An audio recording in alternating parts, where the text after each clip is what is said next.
Hey, Albert, how you doing, man? Please give me a thumbs up if everything is sounding and looking good here. See if we can get rid of some of that glare.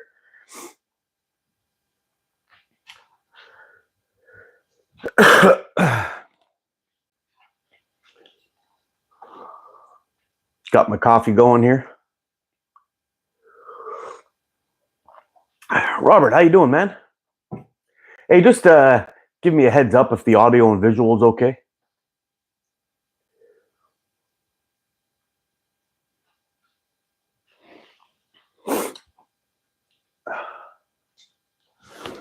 There we go. Good, brother. AV good. Perfect. So how you guys doing, man? What's going on? What's going on this morning?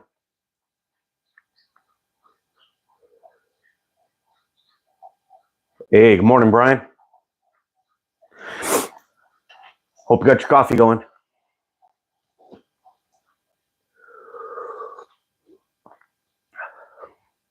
CG, what's happening, man?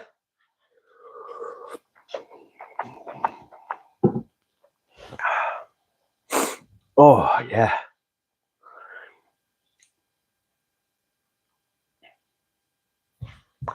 So, went out and did a little bit of shooting yesterday. The pigeons are loose, Mike. The pigeons are loose. Hey, Lone Wolf, how you doing, buddy?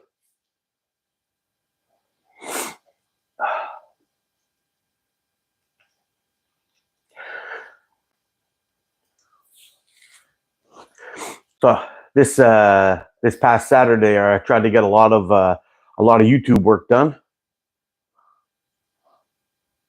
What's up, Nick? Dark roasted up. Me too. I'm rocking the Lavazza Crema Gusto going on here. Oh, absolutely love that coffee. Oh, good afternoon. Yeah, you might be right, eh? What are you guys, 5 hours ahead of us, I think?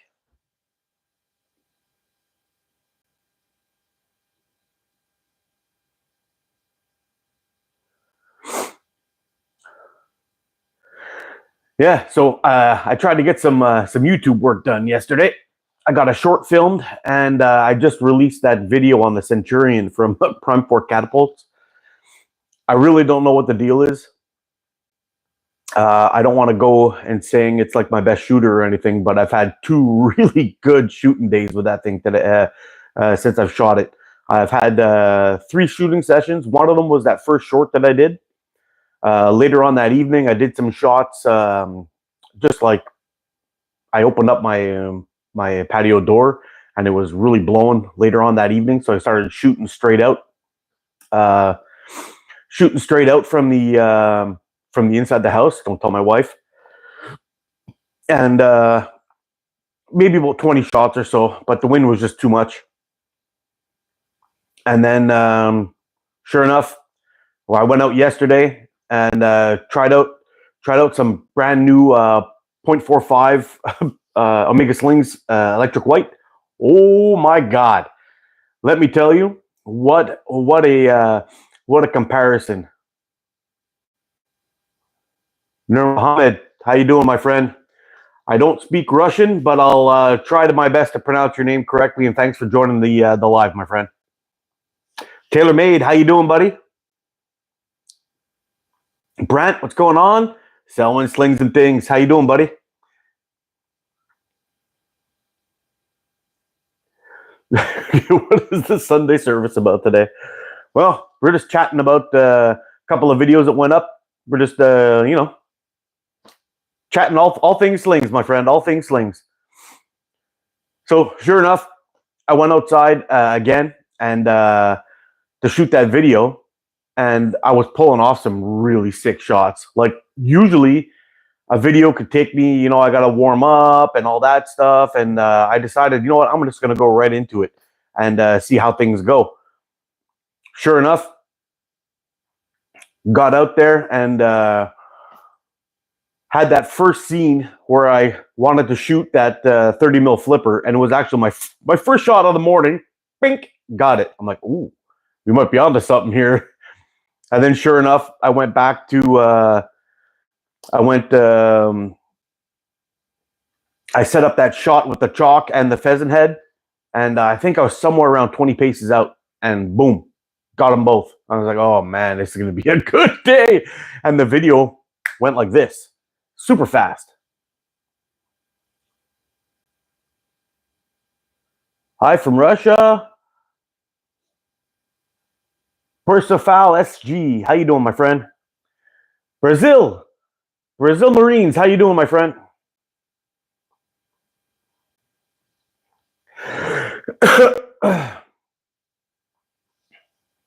What's my position on? Nah, I'm not even touching that one, dude. You were drilling it, especially that pig. Oh man, that thing blew my mind. I wish I could have. I should probably practice that even more and see how it goes, because it blew my mind. I was able to get that pig in the first shot, although I almost missed it. You see how low I hit on that pig's leg? It was like right down at the bottom.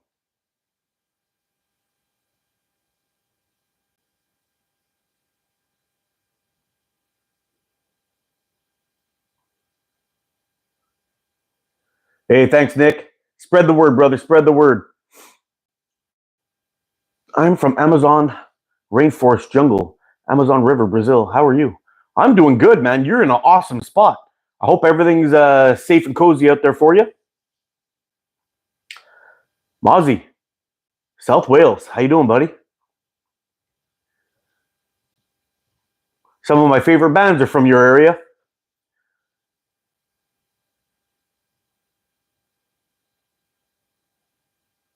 You hit him in the hinny. Yeah, pretty much. Everything just fell into place, and that made for some good old days. Yeah, sure did.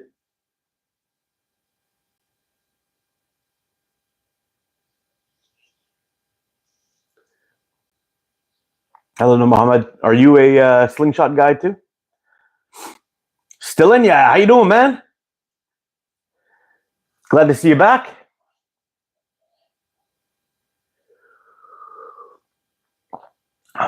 I was chatting with a guy this morning who commented on my video with that centurion, and he was asking me a pretty interesting question. It got me an idea for a video. He basically said, if I find that certain band speeds, let's say for example, I'm using Sniper Sling and I'm using Omega Slings, and I've got my Omega Slings tuned, and they shoot around 180 feet per second, let's say. And then I go and I switch to Sniper Sling, and Sniper Sling is shooting 170 feet per second. Do I find that it messes with my accuracy? And I think I might actually do another band tuning video and see if I could show the differences in speed. I don't know. I want to show what the effects are of speed, so you can tune your bands to the speed you want to get. So that way, they should perform very, very similar all the time. At least be point on. I'm thinking about doing that. If my idea is coming out, I mean, it just hit me this morning, so I got to plan it all out and see how it's going to make sense. But what do you guys think?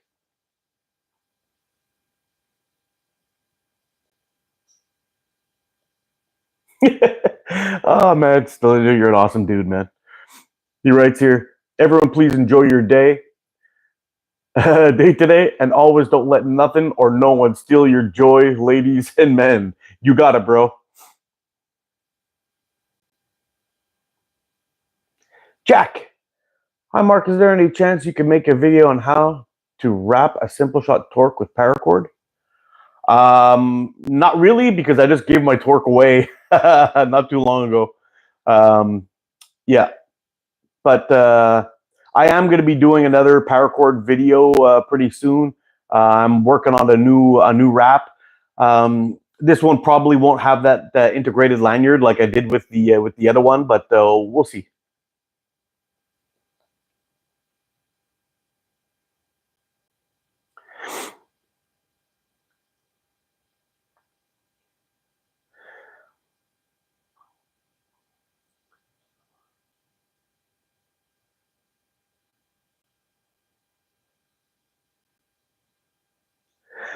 That's right. Hoggy's got my torque now, and he's killing it with that thing too, which is good. So it's in better hands than it was in mine. I couldn't get that thing going.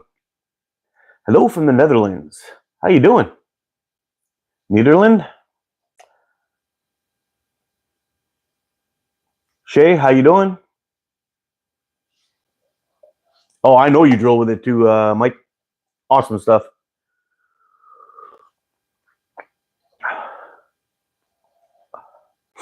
Yeah, I actually found my my old mic. I had this one here that I had missed. I misplaced it somehow. I found it in my center console by my TV. I guess I had plugged it in, and somebody unplugged it, and it got buried under some stuff. But I found it now, so I got my audio back up and running. It's nice and loud. I actually find it sometimes a little bit too loud. I gotta drop it down a little bit.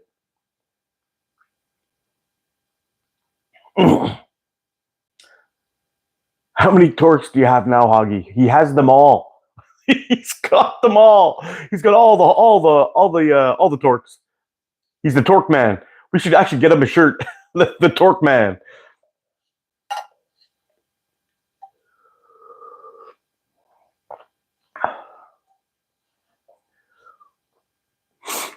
Yeah. Yeah, it's pretty cool. I think I gotta start expanding on that idea about tuning your bands to speed and see how things go, and then possibly we'll do I'll do a video of let's say the draw weight in the beginning of the shooting session, and then a draw weight again at the end of the shooting session. So when we get towards, let's say, somewhere around 150, 200 shots, we'll go ahead and test the draw weight again and test the speed again and see if we have any differences. It might be interesting to see. That could be another good video. I know not everybody likes these when I go full scientist on you, but it does something with it. It kind of tickles my brain a little bit, gets me going. It's kind of fun.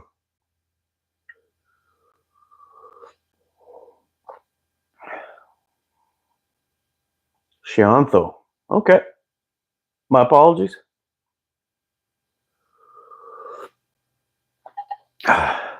Yeah, I think I'll do a couple of those videos. I got to get my book of secrets out and start writing some of these things down.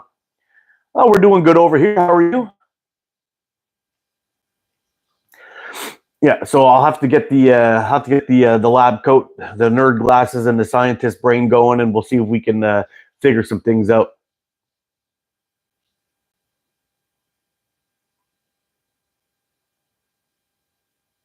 I already did, JB. I did a thing on active length, because the active band length is pretty much subjective. Really, all it is the length that you choose for your slingshot or for your draw length from the fork tip to where the pouch attaches. That's all your active is, really. So if you want to adjust your active band length, that's all you got to do is just choose which one you want to do. And by gaining speed or reducing speed, you would have to you just have to adjust your active band length. So either make it a little bit shorter or make it a little bit longer. The longer you go from maxing it out, the slower you're going to be, but the more speed you're going to get. Sorry, the slower you're going to be, but the more shots you'll be able to put through your bands, and vice versa. The shorter you get, the faster you'll go, and that's that. Oh, okay, yeah. Sorry, Taylor. JB, I apologize for that. I think that might be a good thing to check out too. Is actually see how much that changes. Shiantho, how are you?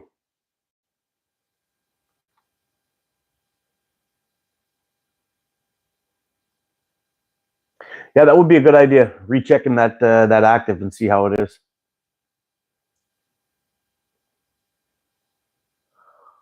Mozzie, I haven't shot for a few weeks. I need to get out. I'm going to try Sniper Sling Green. Coming to the end of my precise stock, and I went mad and bought too much. Oh, you know what? We're all guilty of that. When you find an elastic that you really like and you kind of overloaded it, and then you try another one, and you're like, oh crap, I like this one better. It happens sometimes. We're all guilty of it. This is a glitch server. Please join new one. Is anybody else having trouble with the server? Are we having trouble? Is it glitchy?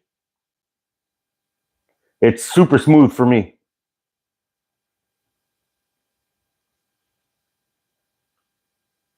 I meant Delta during shooting. Yeah, I'm going to. That's a good idea, JB. We're also going to check out the active band length and see if we gain any length or at all through it. Full time. This is the only way. That's why I love your channel. Oh, thanks, man. Beatrice Silva. I am from Brazil. How you doing, Beatrice? I'm from Canada. Ainsley. Hi. How you doing? I'm not that nice. I'm just I just play a nice guy on TV. I probably use clip frames to eliminate slippage. On all my band testing, I always use clip frames. Just because when I'm setting my active band length is actually here, and I think that's a mistake that some folks make when they're doing wrap and tuck, is that your active band length actually starts where your band attachment is, because you will get extra stretch from stretching around that corner. I did a test with that one time with a line, and I gave it a pull. So where you should test it out, wherever you can. So that's the big thing. So always band tests come with clip frames.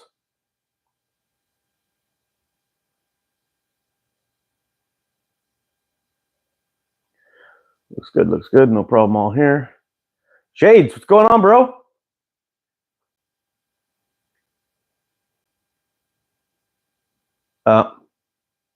It's another. I hear a glitch sound. Oh, well, we're just going to have to deal with it.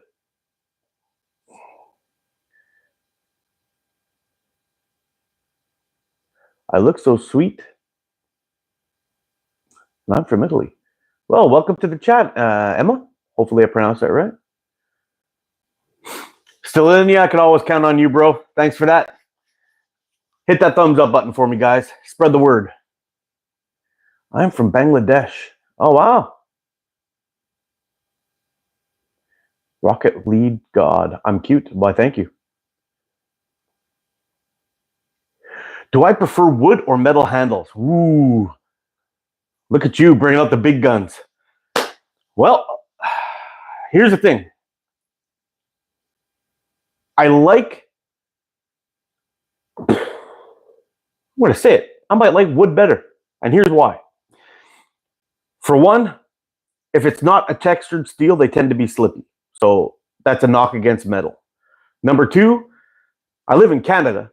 So half my year is cold as, you know what I'm talking about. And a metal frame freezes the hell out of your hand. Wood, metal looks damn good though. Let me say that. Metal looks good, but so does wood. But wood, on the other hand, is warm and comfortable all year round. It also has grain in it, which adds an actual texture to it, which also gives you better grip. So if we're talking about wood or metal, I think I'm leaning towards wood.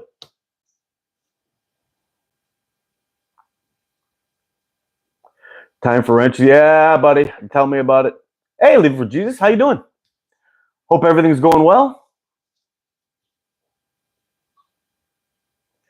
How is the weather in Canada? The weather in Canada is absolutely stupid this winter. Usually, I get most of my winters somewhere around minus 20.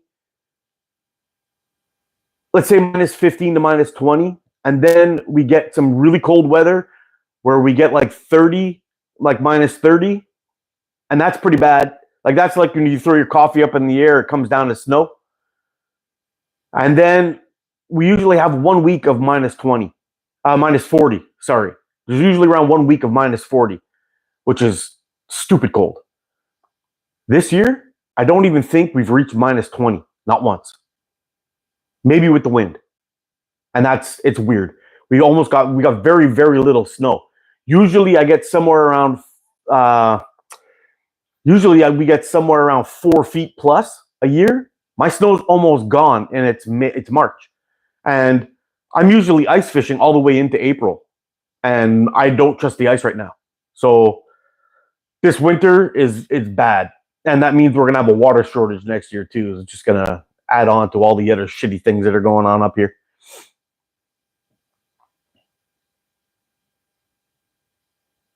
My mom is on Facebook. Oh, cool. Bang on. Wood is good. Yeah, that's what she said.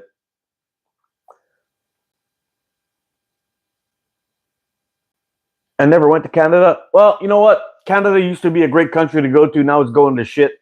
So I would probably wait for at least another election or two before you decide to come and visit. Electric cars still use gas to run. You want to laugh?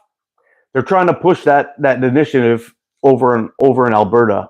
Alberta gets insane cold, like insane cold, -50, that kind of cold, in northern Ontario, northern Alberta, and they're trying to ban people from using. They want people to go to all electric cars and get away from oil, but oil is the only way they can. Oil and natural gas is the only way they can heat their homes, and it's the difference between heating your home or freezing to death. It's literally that's the case, and they're still pushing their electric crap.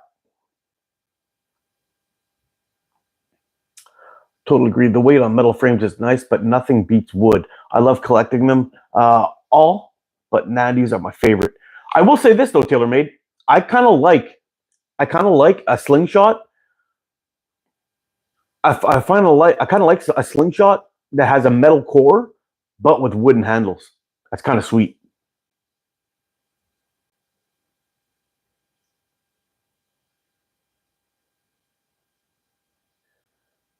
I found some bottled Tim Hortons coffee with cold brew, and it's not bad. It is not bad actually. Yeah, I'm a big fan of Tim Hortons. Actually, we've got a bunch of them. Well, obviously, they're like ants over here. They pop up everywhere, but they're absolutely delicious. They've got great sandwiches. Their coffee's pretty damn good. I love their dark roast, and it's good times all the way around. Benny wants to come and visit a little bit. Okay, buddy. Yeah. Okay, come here. Back up. Back up. Daddy's got a seat. I got a seat. I know you love me. Okay. Okay. No, back up. Do you prefer electric cars or gas power cars? Gas power cars all day. Electric cars, don't cut it up here in the cold.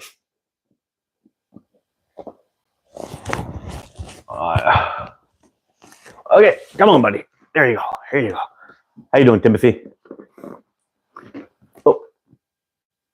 I told my husband about slingshots, and he seems interested. Living for Jesus. If he had any questions getting started about how to make bands or anything like that, you can track me down on Facebook. Just tell me who you are, and we can have a what do you call it? We can have a direct message chat like on Messenger or something like that, and I'll answer all the questions he has if he needs. I was in Goose Bay, Canada twice in my Air Force days. Oh, nice. I've been to Canada. Cold as witches, yep. When we had the freeze here, the electric car stopped working. Yeah, well, I had a buddy of mine. He has one, and he was getting like 500 kilometers out of a charge, and winter hit, and he started. You're running your heat because it's really cold outside and all that stuff. He only ended up getting like 300 kilometers. So now for me, that's going back and forth to work 2 days. So useless for me. I'd be charging my car all the time. Days, babe. We're just chatting here. We're all well, most of us are slingshot enthusiasts, and we're just having a little good time here, just talking about the sport that we all love to watch and shoot. Carl Weed, how you doing? Addison Miller, how are you? Donald, Mike, Gideon, is Benji here? I didn't see him.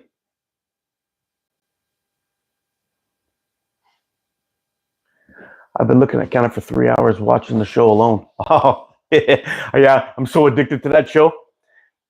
It was actually pretty cool. A lot of the guys I followed on YouTube when the first season came out, and I talked to these guys on a regular basis, were on the show on the first season. It was kind of neat.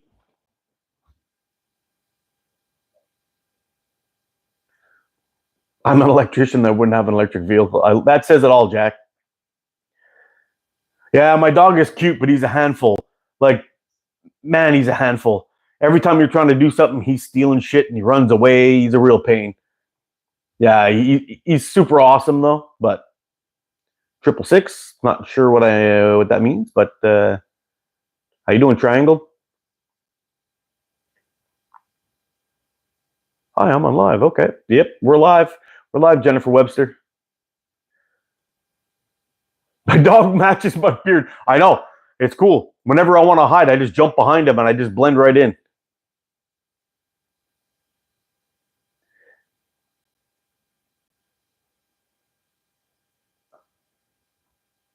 Do you prefer you're not a man unless you've had a man?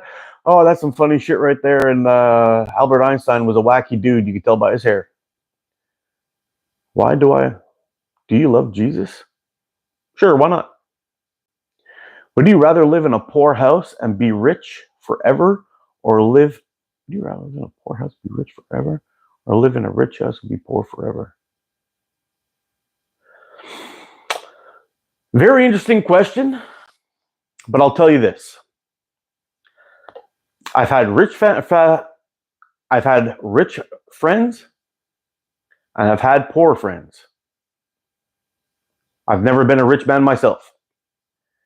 I've never even really been a comfortable man myself. But I will say this. With the family I have, I might be one of the richest people on this planet. And that, to your question, is my answer.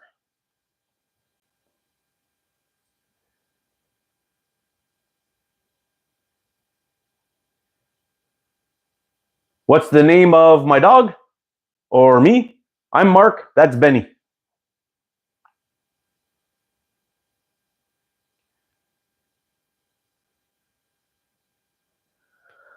For sure, I've been collecting aluminum core frames. Have you had a chance to try a frame from Harley Davidson? No, not yet. I'm thinking about that very, very, very strongly. He does amazing metal, wood, and G10 combos. I know.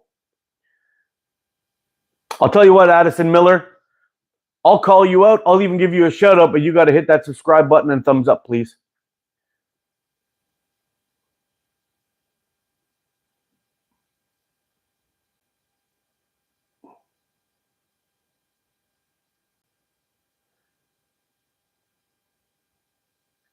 No, he's Benny. Benny, like you remember Lethal Weapon 4? Uncle Benny? That's what he's named after.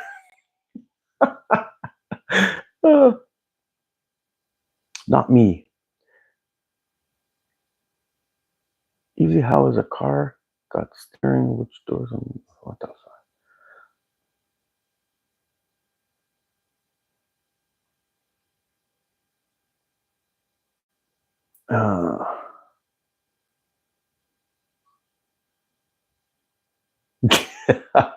I'm Jesus. My kids always say Jesus, Dad. Mine too, actually. I don't trust hybrids. Seems like it'd be in the stop all the time. I like those Cadillacs with the changing cylinders. You know what?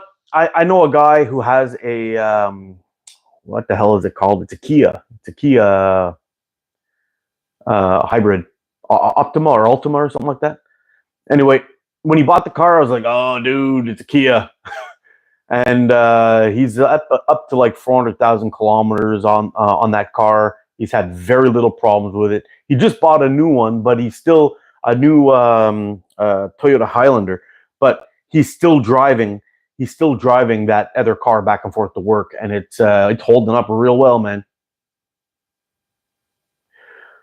Current go-to is the Evo, but I'm going to try the Titan S90 just because it's lighter and it looks more pocketable.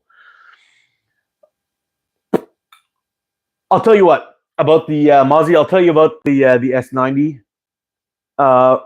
Personally, I don't regret getting the S90 at all. It's a good slingshot, but I far prefer the medium Titan Hunter to the S90.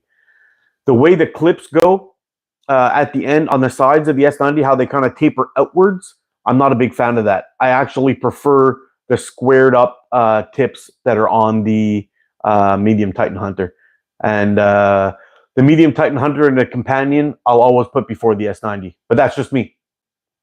Just my thoughts. But it's something to think about. If you prefer a more squared off frame, fork width, then you'll probably do better with the Titan Hunter.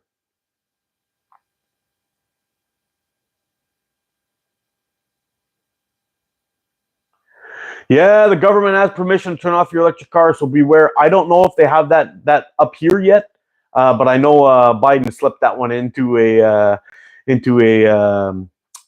bill down there. So something to think about. Morning, afternoon, all.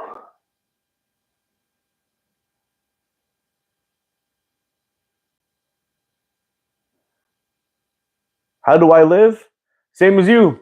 I eat, poop, and breathe. Keeps the heart pumping. And I show up and chat with you guys. It gives me all the love I need. So here we go. Boom. That's how I live.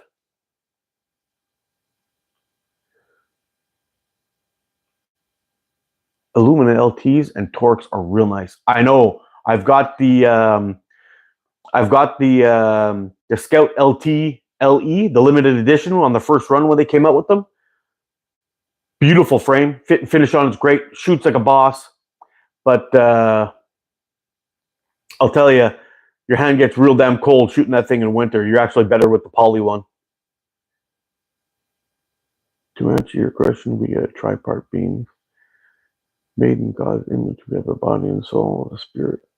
So God, Jesus is God in the flesh. Do I have any carbon fiber frames? Yes, I do. I've got two of them.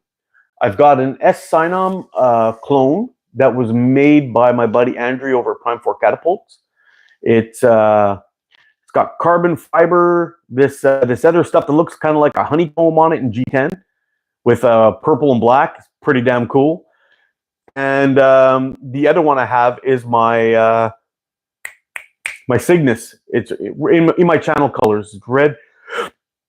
Oh man, I'm dying. It's red and black carbon fiber. Real nice.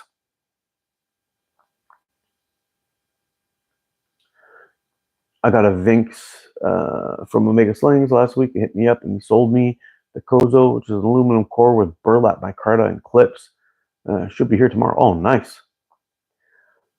What is the heaviest bands I've shot? 1 millimeter was the heaviest I've shot. And yeah, it was GZK black 1 millimeter elastic. When I first started out, I'm like, I'm going to get the thickest stuff. It's going to be powerful and the most fast. And it was horrible to shoot. Just disgusting. Braden, am I having a good day? I absolutely am. And how are you?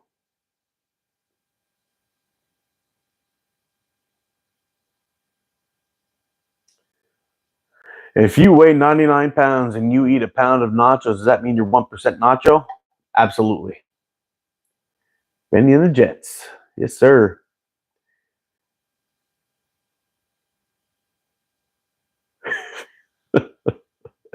Oh, man, you're entertaining, dude. I'll give you that.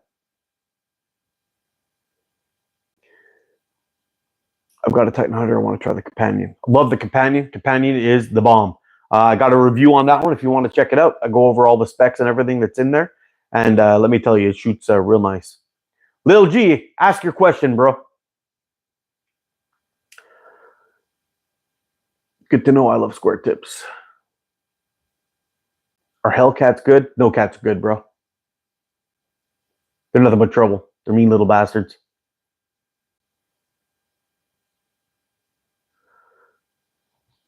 I have a mom van and my husband takes care of the upkeep of it. I will call him my car fairy because my oil magically gets changed and gas magically appears in my tank. And I would love to fit. Yeah. You see? It's a give and take. That's how it works, right? Bye, Shinta. Take care. Shando, take care. Can you say my name, please? It's going to be okay.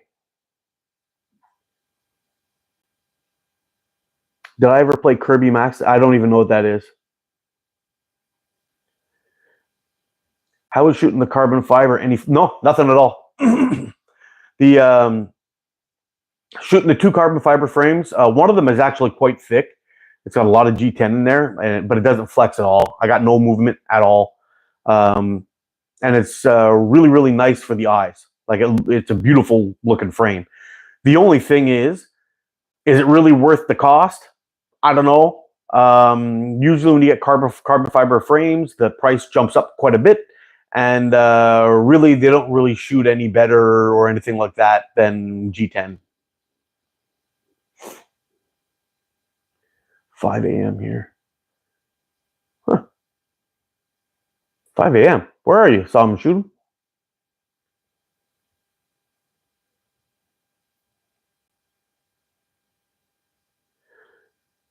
Have I ever duck hunt with a slingshot? Nope.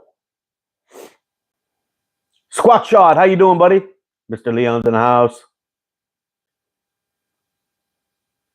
Jose. I got my dudes mixed up.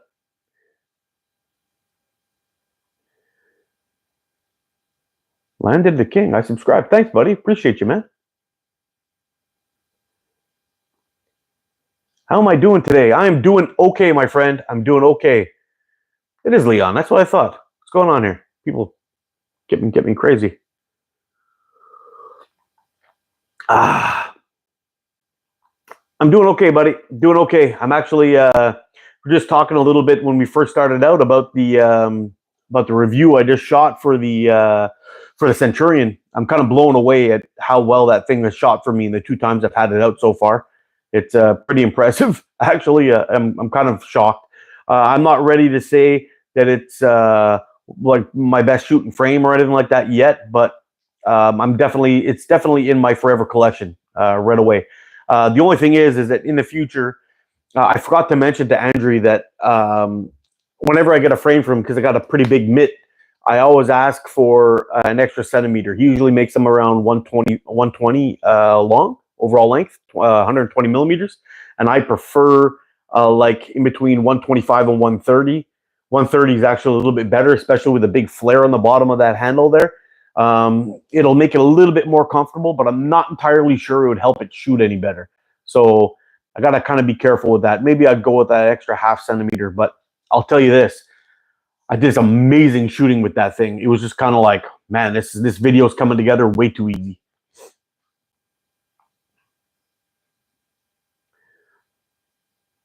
Hi, can you say Ella? I don't think I can. Too many letters for me. Ella. Hi, Dave. Can I get a shout out?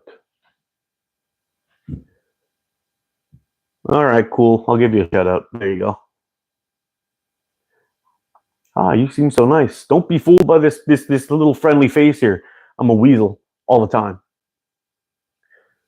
What's a good thickest band to go bird hunting? I have 0.75, 1, and 1.2. Which one is best? I would probably go with the 0.75.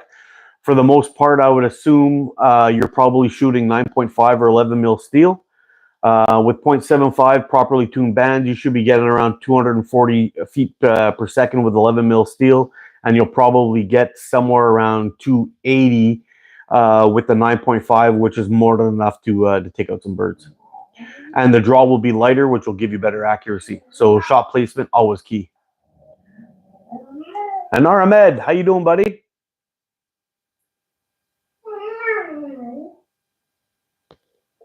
Yoimo. Woo! I don't know if that's right or not, but I tried.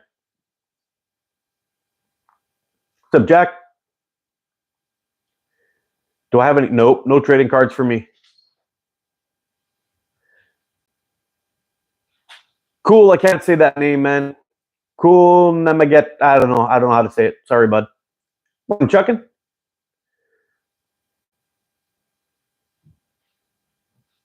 Christine Lynn, can you say my name? I'll say your name.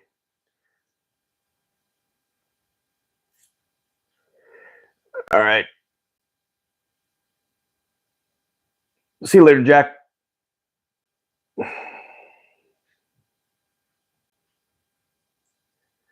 Woodland, how you doing? So I'm Shottam. I'm in California.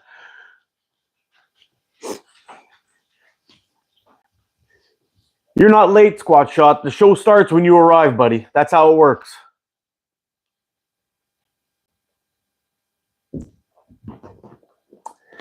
Hey, buddy. I know.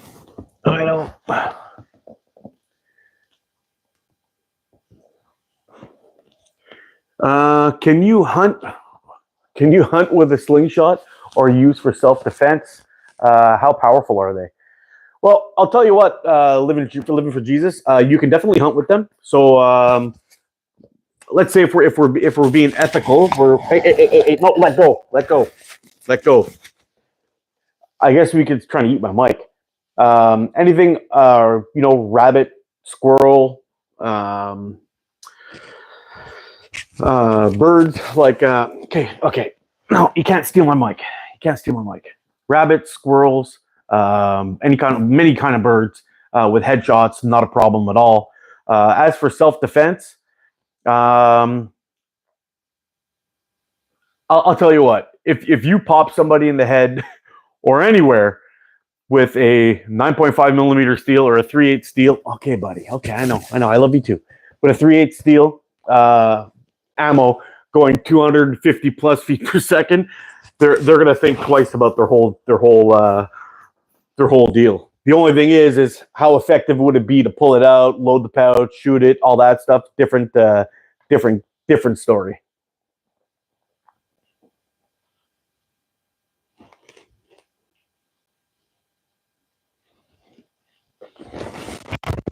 Oh, okay, buddy. Living is the original war weapon. Absolutely. Okay, buddy. Okay, enough now. It's too much.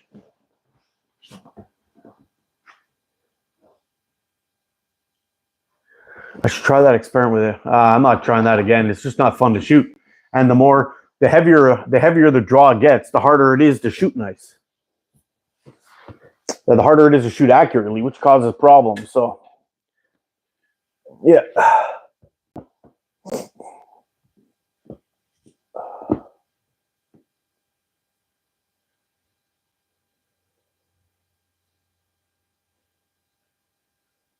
The slingshots were made a bit different. Morning, Leon.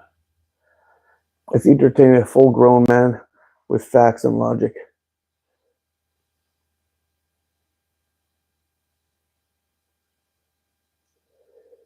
Have I ever shot a deer before? Not with a slingshot. Thanks. I was just about to go hunting. Big buck hunter. I actually have a couple of videos on where I talk. Okay, Benny, where I talk about dogs just scrambling my brain. I actually have a couple of videos where I show the difference between how draw weight actually affects accuracy. The key to your accuracy, for the most part, is always probably the number one thing is your release. So the smoother you're able to make your release, the less deviation it's going to be. I don't know if you've ever hunted with a bow, but you'll understand this reference if you have. When you're in draw, and if you pluck the string, and it'll deviate your arrow a little bit through the exit of the bow. It's basically the same thing with the release on a slingshot. You really want to just let it slip from your fingers without plucking it or moving it. And the heavier that your draw is, and the more you have to force to grip that thing, the harder it is to release it lightly. So if that helps you out at all, I don't know. Maybe I'm just talking crap. I know they got shot a hunting rig, an attorney, tore his knuckles all up, bleeding all over the place. Ugh.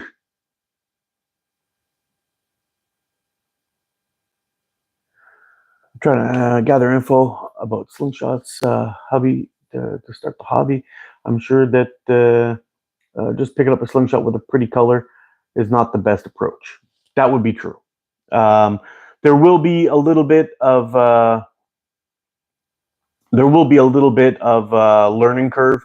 Some people prefer shooting OTT. Some people prefer shooting TTF, meaning if your forks are like this, OTT, you shoot over the top. And if you're shooting like this and your forks are attached like this, they call it through the forks. So TTF, OTT. So basically, there may be a little bit of learning like that. Like at the bare minimum, you might have to buy 2 slingshots eventually, but I would start with the OTT. TTF requires a little cleaner technique, we'll say. Need some ATO stickers. Leon, I'm working on it, buddy. Send me a DM and I'll show you what I'm working on so far. It's not nailed down quite yet, but I would love to have your opinion on it.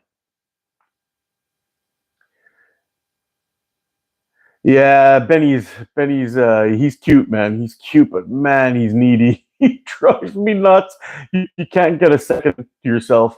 I know I'm a little bit behind everybody here. I'm just trying to catch up. Cross Catapults, how you doing? I'm getting one in June for my hubby in June. Oh, so you got lots of time to figure it out, living for Jesus. What I would suggest is hit the boys up over at Omega Slings, and they can set you up with a starter kit. They've got some really nice starter kits over there, and I highly recommend the 701. And I'm not entirely sure if they have a starter. Yeah, I would go with the 701 actually to start. Asymmetrical frames may be a little bit tricky for someone just starting out. Jay, how you doing, man?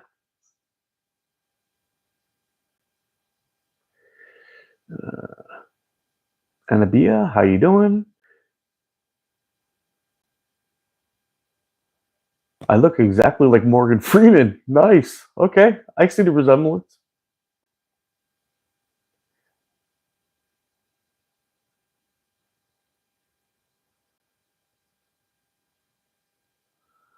Do that, Mark. When I band up some 0.7, it's not quite as effective and as nice as 0.45. Truth, man. I'm telling you. I think there's a lot of people that are overpowering their bands when you could really tune some elastic to get really good speeds. Like I think it was BSB 0.45. If I'm remembering correctly, I was like 290 feet per second with that stuff on 8mm steel. That's really fast. That's plenty fast. Where am I from? I'm from Canada, Avery. Nerf the boy. Hi, Hoggy.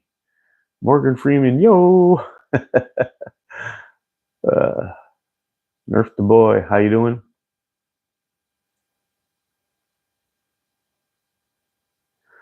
That kid in Canada stopped his sister's kidnapping with a slingshot. Really? I never even heard of that up here. But I mean, they wouldn't tell us, right? Because the criminals here have rights, and they should be allowed to kidnap your sister, and that should be okay. And we should all feel bad for the guy for having to steal our sisters. That's how our government thinks up here.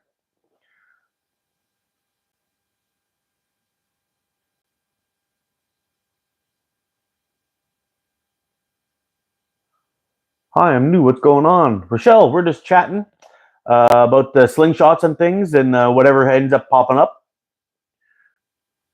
Jaw clinch is an actual, yeah, it could be. The more you do this, it could pop up your thing and cause some trouble. Benny looks like Emma. Billy Bravo. Which Emma are you talking about?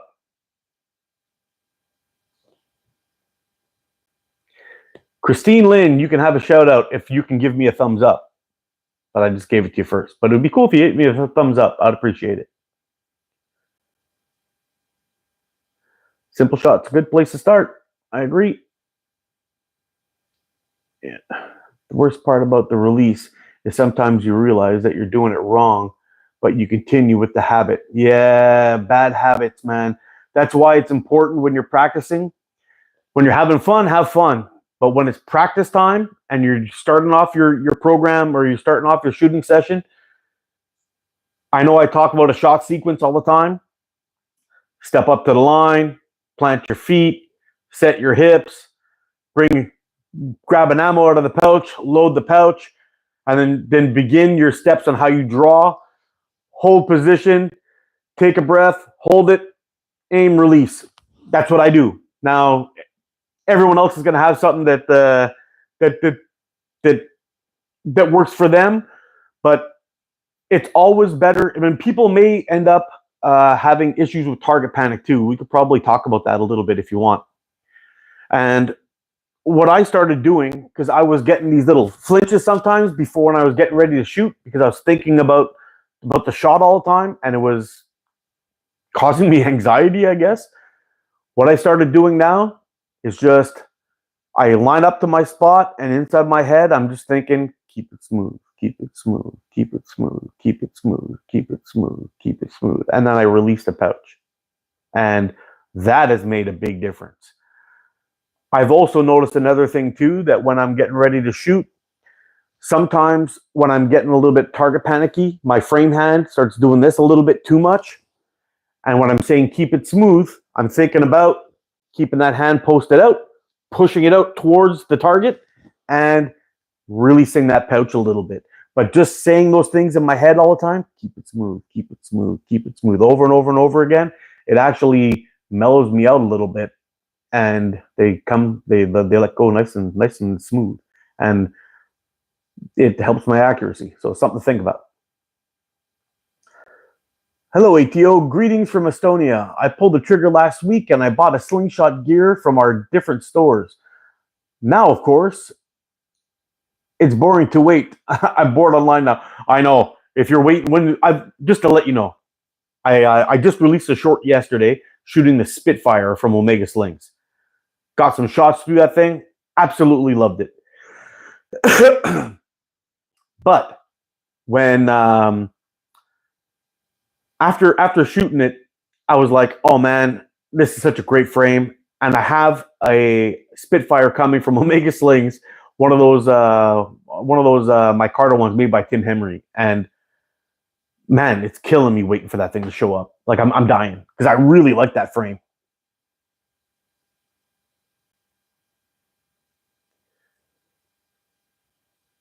Yeah, you know what, Mike? I kind of agree with you. If I may, he writes, a Scout LT or XT are excellent beginner choices. I agree. They're both very good slings. Hey. That's okay. It's okay. That's okay. Hey, quiet. Sorry, guys. His nemesis is walking down the street. Benny, hey, come here, buddy. It's okay. Okay, I see him. He's bad news. I know he's bad news, that guy. Yeah, he's giving you a weird look. Say, the stink eye. Tell him, get the hell away from my grass. I know, I get it. You're good. Thanks for protecting the house. Yeah, so the Scout LT and XT are great choices because you can shoot them in both TTF and OTT. And although the Scout LT, the Scout LT is designed to shoot pinch grip, it can also be shot in brace grip. Don't touch. It also can be shot brace grip, which is good. Yes, I know.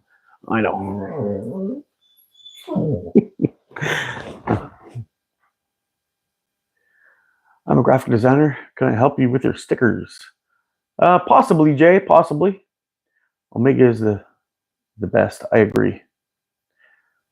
Omega Slings is a good choice too. Yep. They have the 701 starter kit, and the 701's a nice frame. What's up, fellas? Good morning. And the XO2. Oh, I didn't even realize that. The XO is another great frame from Wasp. Can't go wrong with that thing. What's up, Zach? Trying to catch up here. That's quick. Ooh.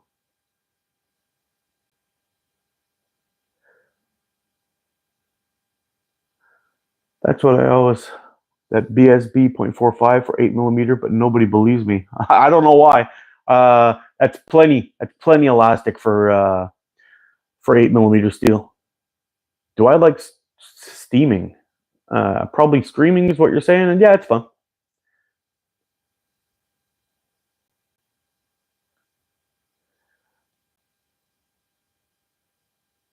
I'm on the website. Did you say 701 to start? Yeah, that would be a decent slingshot to start with. Hoggy the pigeons are loose. I think they're referring to the Fowler video. I thought that was in the USA though. I don't know what you're talking about. Under sling. Under me sling ting. How you doing, buddy?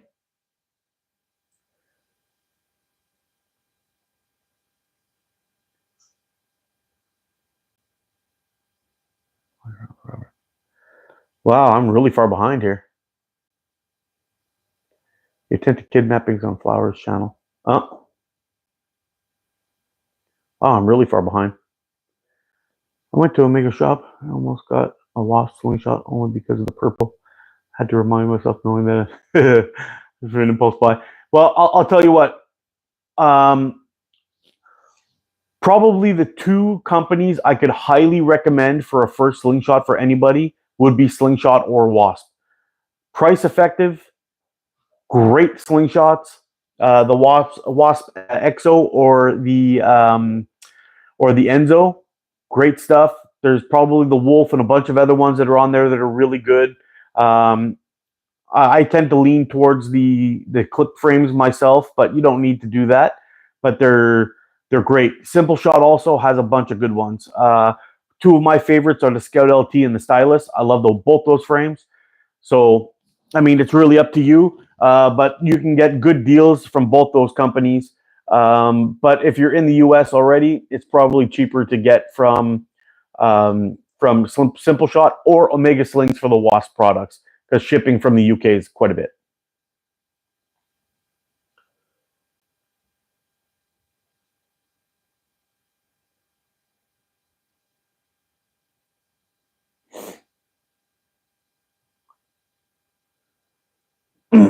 T-Rex, how you doing, buddy? Several. I think I like the camo.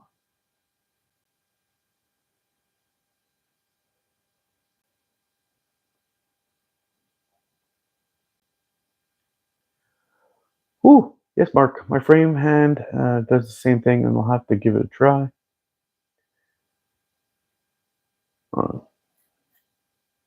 Okay, I'm just going to go right back down to the bottom there. I'm sorry if I'm missing anything in between, but I'm getting too far behind. Once I start talking, I can't shut up and keep going on the comments. So here we are. All right.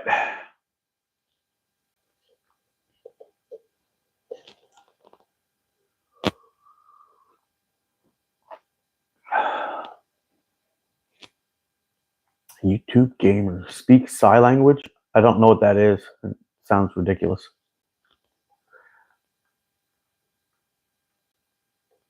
I don't get nothing but 0.5 Omega, but I'll have to order another.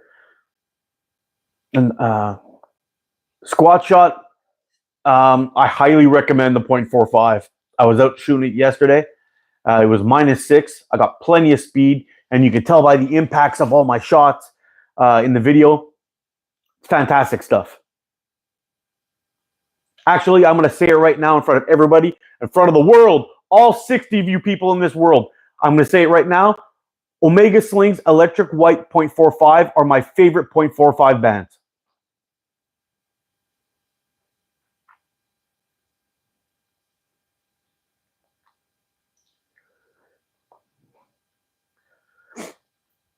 Hey, Cross, when are you doing your next live, dude?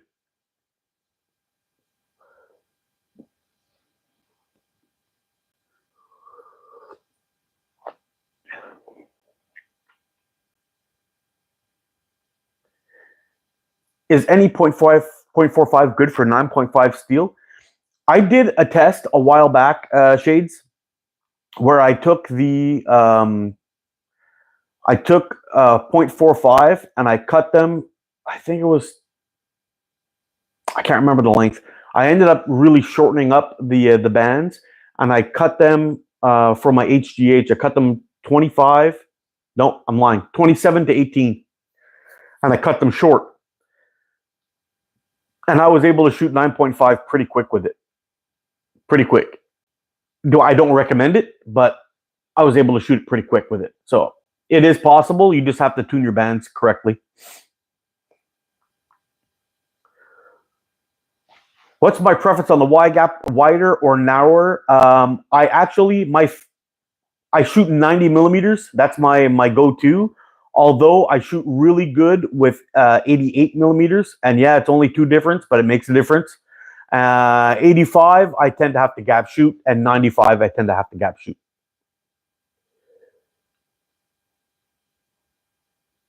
Yeah. Hey guys, thumbs up to all those wrenches. Then they're doing a fantastic job. 0.6 is the lowest I've ever purchased. 0.6, I can get pretty decent speeds for 3/8 steel or 9.5 millimeter. Where are you from, brother? I'm from Canada. And you? Joe?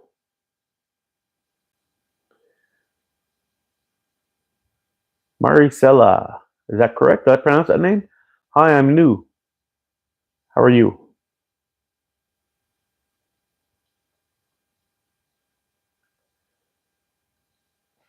Well, Cross, if we could work it out, I would definitely join you on one of those lives you're doing. Actually, that goes for pretty much anybody here who's got a channel and likes to go live from time to time. I would definitely do it.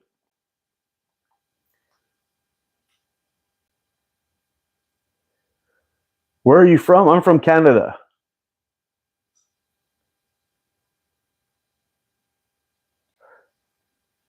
The 0.55 white is awesome. I haven't tried the 5.5 yet, but I have tried the 5.5 green, and the 5.5 green is awesome.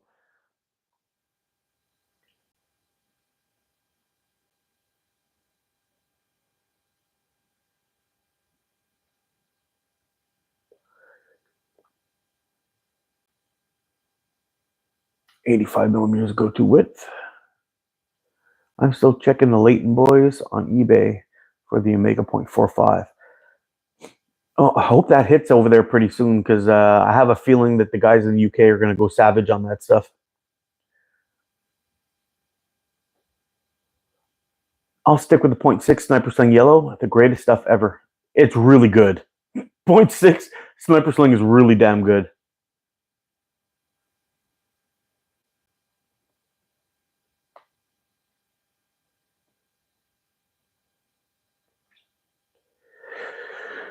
.1636 work on the 701 matchstick method. Had to give it a try yesterday. Nice.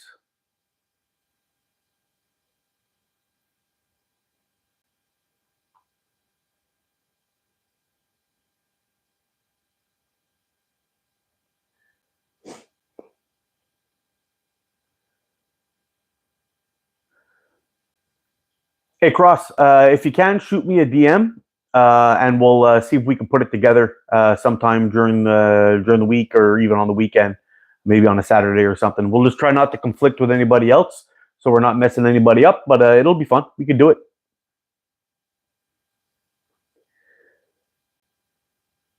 Vids make me oogly or I jump on the bandwagon.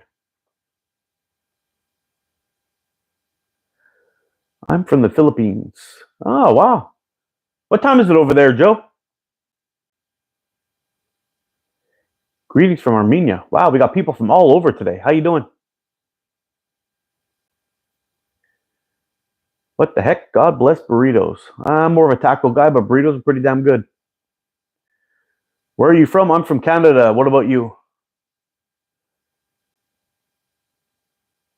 Say hi to Baron and Hallen. How you doing? I heard from an Omega bird. The Omega tubes will be an Inji Black cool. Oh, very nice. I thought the UK. You know what? A lot of the guys in the UK shoot heavy bands. I don't know why. Maybe because a lot of them are hunting and they just, the other side of it's just for fun. But I think a lot of them go hunting, so I can understand wanting to shoot heavier ammo faster. Like you look at the Wayne Martin, for example. This guy's shooting 0.8 and heavy bands all the time. So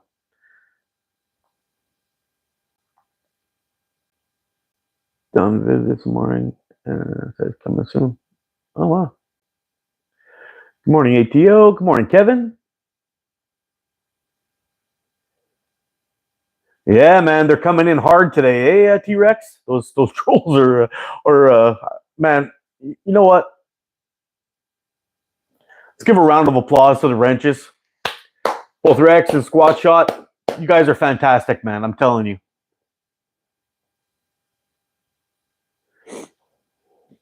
Putting in the work. I'm trying to help Rex. You guys are both doing a great job. Drop them like toilet seats. They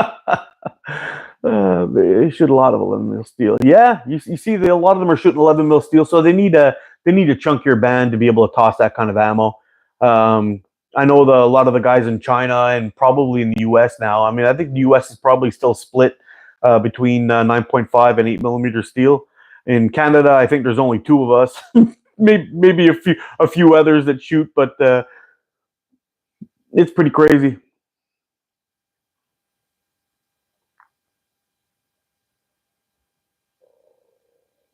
Yeah, you see, that's why I thought I hunt a lot, so that's why my bands are usually heavy.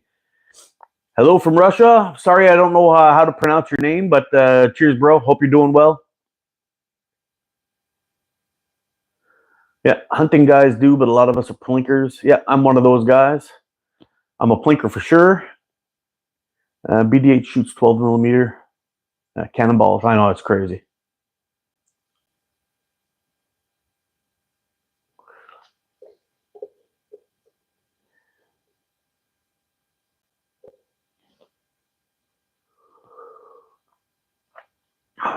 What were the American companies that I mentioned? Was it me who mentioned them or somebody else still in you?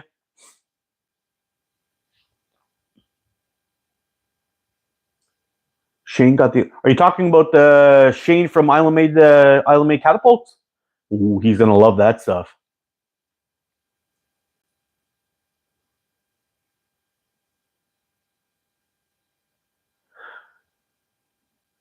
I love giving rabbits. My favorite small game to eat. Rabbits are delicious. Cross. I wish I filmed this video last year. I went up to my buddy's land. I don't know. You've seen a couple of my videos where we've done some overnighters up there. Maybe you've seen. I don't know. But last year, probably late in the year, me and my son and my buddy Jesse went up to my friend's Jesse's property. He's got a big chunk of land up there.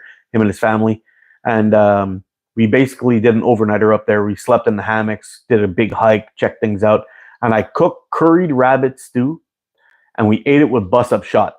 Now, I don't know if you know what that is, but in Trinidad, they make this flatbread kind of like it, and they kind of bust it up. That's what I call it, bus-up shot, and it's like a flatbread that's kind of layered with butter, and when you fry it all up, it gets kind of flaky and everything. It's delicious. We spent the night. I hiked in the woods with a cast iron pot on my back. That's how dedicated I was. We did a big tour, set up camp, got the hammock set up, built the fire, threw that cast iron pot on the fire, and cooked this curried rabbit. And it was the most delicious thing I've ever put in my mouth. Ever since that day, my son's been bugging me. Dad, when are we gonna have rabbit again? When are we gonna have rabbit again? I'm telling you, as soon as I get my whole hunting things sorted out here, where I can find a place where I can go and do it legally without getting in any kind of trouble, I will start busting out those videos for you. And I've got some amazing curry recipes that are going to blow your freaking mind. I'm telling you. People like to go behind, of course, and shots and give them aiming reference. Yep. Yeah, Island Mate. Oh, he's gonna love those, man. I'm telling you. And it has some Dwight Frog legs. I've had them before. They're good.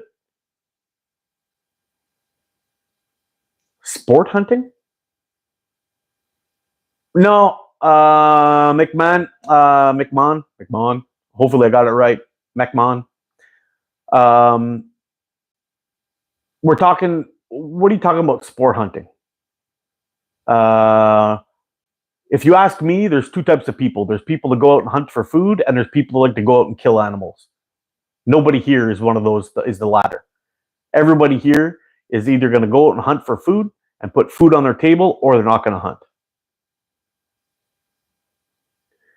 Those aren't hunters, those are poachers. I like squirrel better, but bunny rabbits are good too. Squirrels are so small. Yeah, you need a few of those to make a good pot of curry, I'll tell you that much. I would totally eat that stuff, Mark. I'm telling you, dude. It was so freaking good. It was amazing. We ate it, and then I made like 5 or 6 of those little flatbreads for everybody. There was a crap ton of them. It took me the whole day to make the bread, but the curry, the rabbit, when I got it, I just quartered it up real nice, took the back straps out, took the back legs off, threw everything into the pot, and we just kind of like stewed it. I put it on the grill at first just to kind of brown the outside, seal her up. Then I threw it into the pot after I had my curry bloom, and then I just stuck it in there and just kind of slowly cooked it. I raised up my grill a little bit and just let it slowly cook it, and it was fantastic. The rabbit was like fall off the bone soft. We had what I have in there. I had potatoes, I had carrots, I had green beans, and we threw a couple of pigeon peas inside. It was freaking good, man.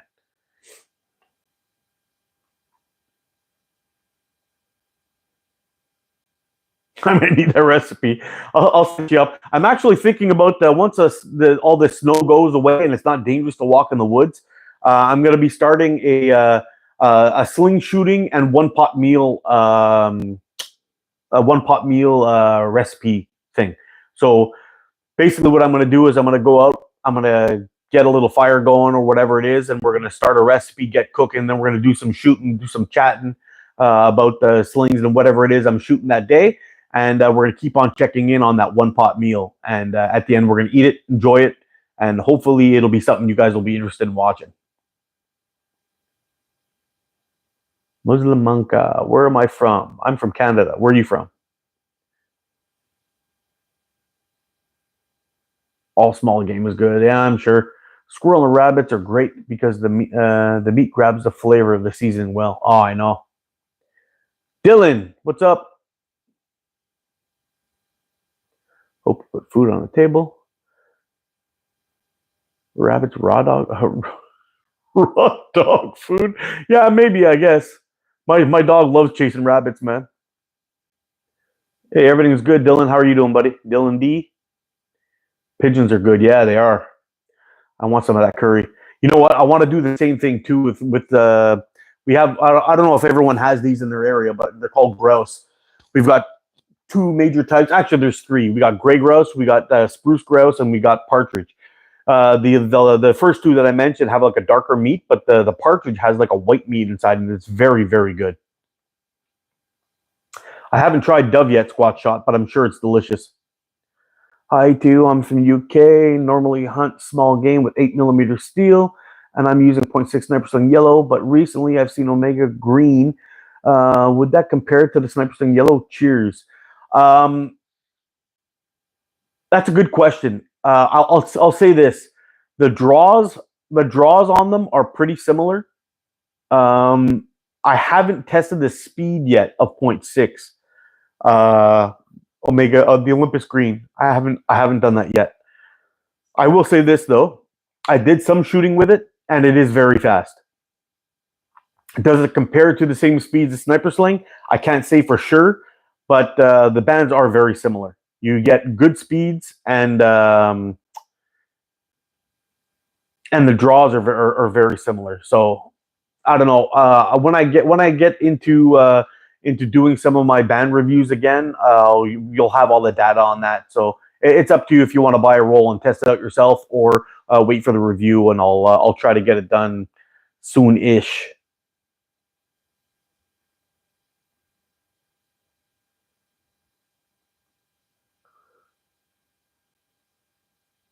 Poaching better than Stingsbury. I made that curry habit for my friends over white rice, and it was delicious. I'm from Jamaica. Oh, I bet. Okay, so if you're from Jamaica, you know what bus up shot is, then, right? You know the trini bread that they make. It's fantastic stuff, man.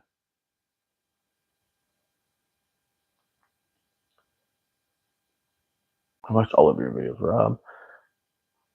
Shout me out. Swamp Bros, what's going on, man?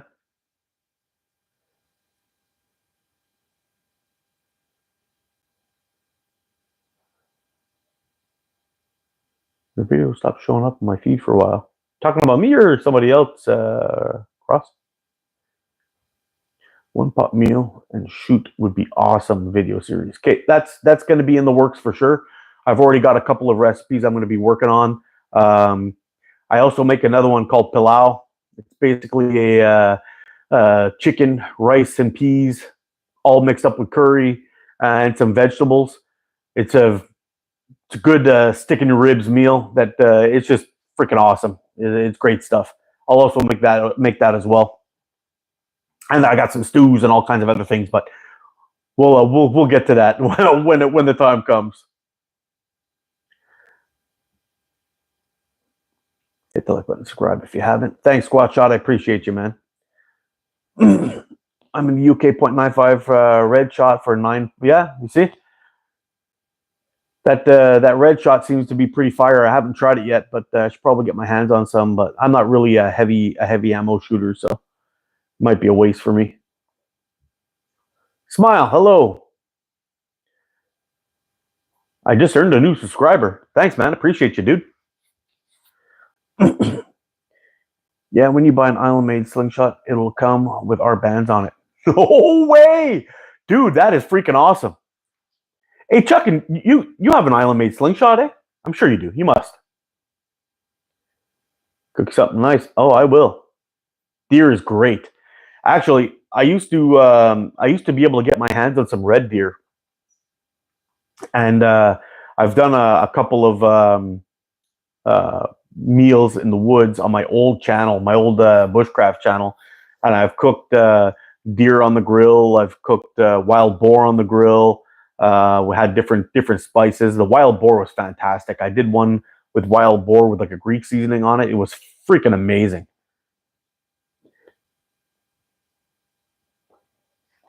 In UK, we're allowed to hunt as long as it's within the law, and you don't want the animals to suffer. Always for the pot. Yeah. That was a part of our issue here too. It used to be legal to hunt with slingshots in Quebec, but they banned it. And anyway, I can go to Ontario to hunt with a slingshot, which is okay, but finding land is very difficult. It seems like all the crown land that's out there where I can actually just go on public land, we'll call it, it's surrounded by private land, and I don't have any access or places to park my car. I did have one spot, but then the front part of it got bought up. I had bought all my permits, everything was ready to go, and I was going to go take care of business down there and get some hunting videos done, but they banned it. And actually, even here in Quebec too, you're not even allowed hunting squirrels. It's against the law. I don't think we have grouse in Nebraska or not.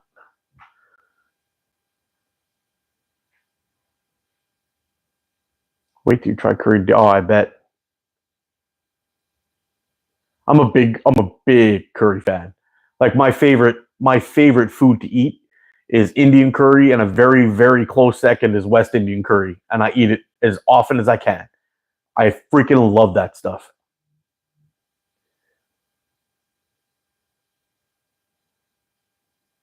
What animals do I kill? I don't kill any animals at the moment. We got rough grouse here. Very good. Oh man! And my aunt Holly actually makes a grouse pot pie with spruce grouse. Because if you know the difference between the two, spruce grouse tends to be a little bit more on the gamey side than rough grouse. But the pie that she makes is freaking awesome.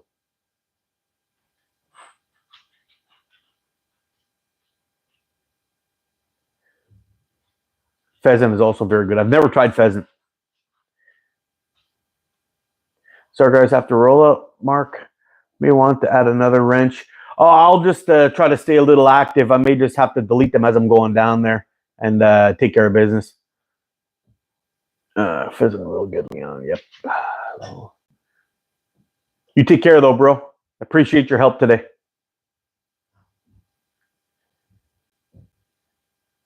Do you need permission on ground to hunt? Can you walk in a local forest and take out a pigeon legally? I don't know how that works here either. CG is a good one. Hey CG, are you up for the task, buddy? I'll happily slap you in some blue if you're interested to kick some trolls' butts.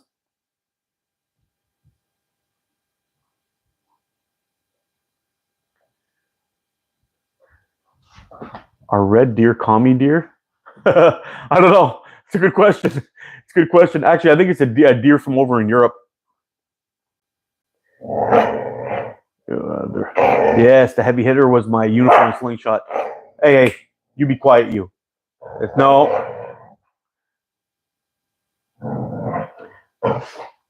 Hey, thanks for the sub, Genie. I appreciate you.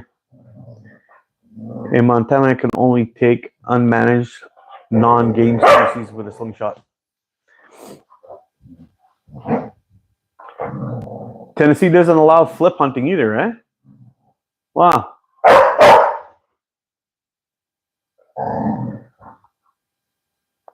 Yeah, I know squat shot. Leon's like the biggest fan of Shane's work.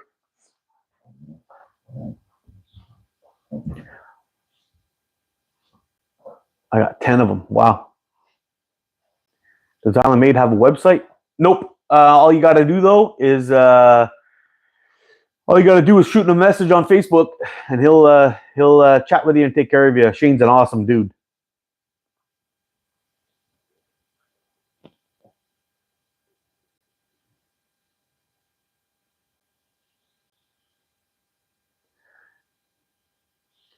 Looked at your last week's coffee morning, and it's over 6K views. Yeah, man. The last couple of lives have done pretty good. I think a lot of those 6K views that were coming in were immediately after this, and I think it's just trolls popping in and out. But it never really shows. Like right now, it says I got 44 people in here, so I don't know how we got to that many people, but we'll see here. I'm assuming that we'll probably get up to a couple hundred anyway on this one.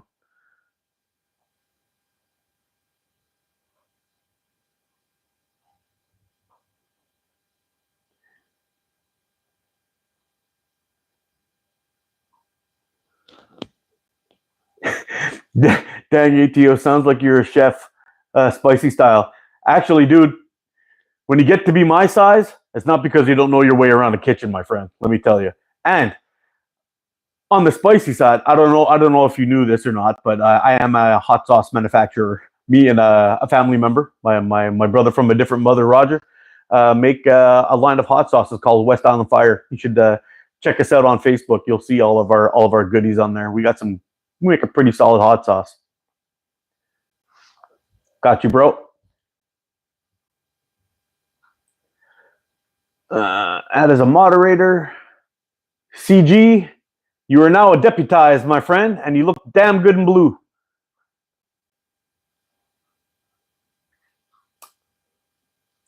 Hey, Hillbilly Slings and Wares, how you doing, buddy?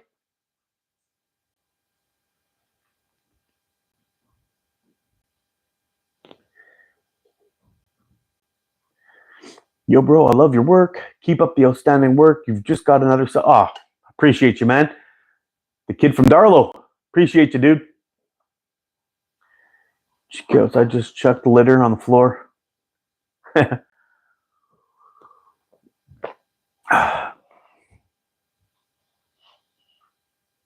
Northeast Slingshot. Yes, sir. The chat is complete. My dude's here. How you doing, brother? Curries probably have 1,000 years of refinement as spice recipes. Kind of hard to top if you are a fan of spice. Absolutely, man. Absolutely.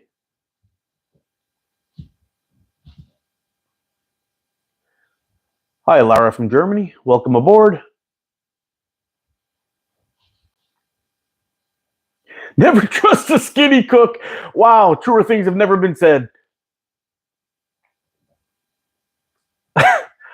I like me a good hot sauce. Yeah, we got a few of them, man. We started off with this Caribbean-style hot sauce. Raj and I, we couldn't find a hot sauce that was hot enough that had flavor. So we hit the lab. Probably about 5 batches in, we got to the current the current I guess the current recipe, and it sells like crazy, man. We sell many jars every single year, doing little local fairs, and we're in a couple of stores out here in Canada, which is kind of nice. But since that first one took off so well, we decided to make a couple of other sauces. So we've got, I guess I'll just name the 5 hot sauces. We've got our Caribbean style. We got blazing blueberry, which has our base pepper that we use is habanero, but we threw in a couple of reapers to make it a little extra hot. We've got pineapple inferno, which is kind of the same deal. So then the next few ones that we talk about, the base is habanero, and then we threw in the reapers. So we got blazing blueberry, we got pineapple inferno, we got raging reaper, and we've got mango madness. And they're all really good hot sauces. Actually, give me a second here. I'll show you. I'll show you what they look like.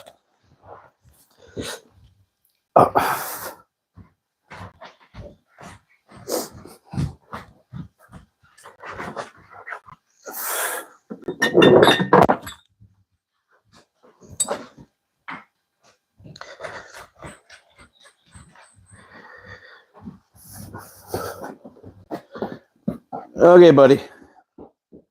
Don't steal my spot. Yeah, so these are our sauces. We got a couple of them right here. We get them inside of a store, and I gotta tell you, they pretty much sell pretty crazy. We do a sale at a high school. Why would you stop? Stop.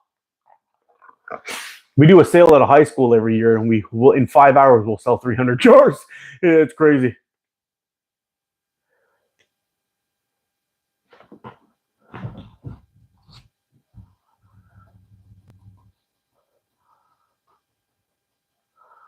I hate blue, but I wear it for you, ATO. You want in, buddy? I'll set you up. I'll set you up. You're a good dude. Oop. There you go.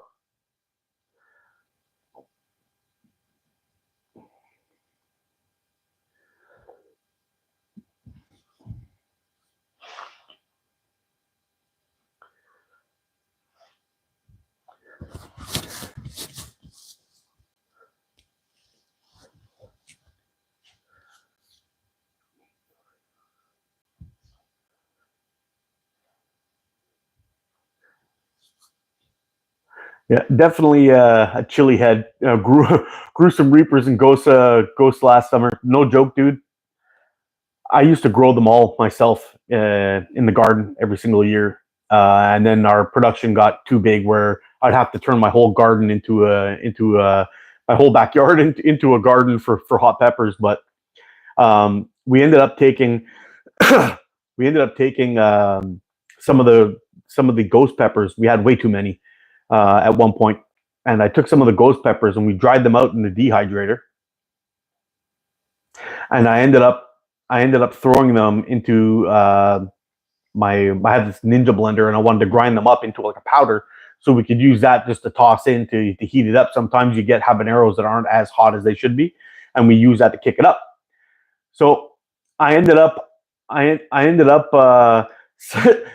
it into the blender, and I made a mistake. I blended it, and I didn't give it some time for the dust to settle. And when I opened it up, I took a giant whiff of ghost pepper powder stuff. It went into my nose, into my eyes, and my freaking head caught fire, and it lasted for hours. I ran upstairs into the shower trying to spray the shit off my face and get it in my eyeballs. I had like the shower blowing in my eyes, and I was like, just get it out. And I washed it out, and I was literally like cupping water to my hand and sucking it up my nose, trying to get it out of my face. It was the worst.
Are we back now, guys? Tell me if we're back. How about now? We good? Wow, I was talking long.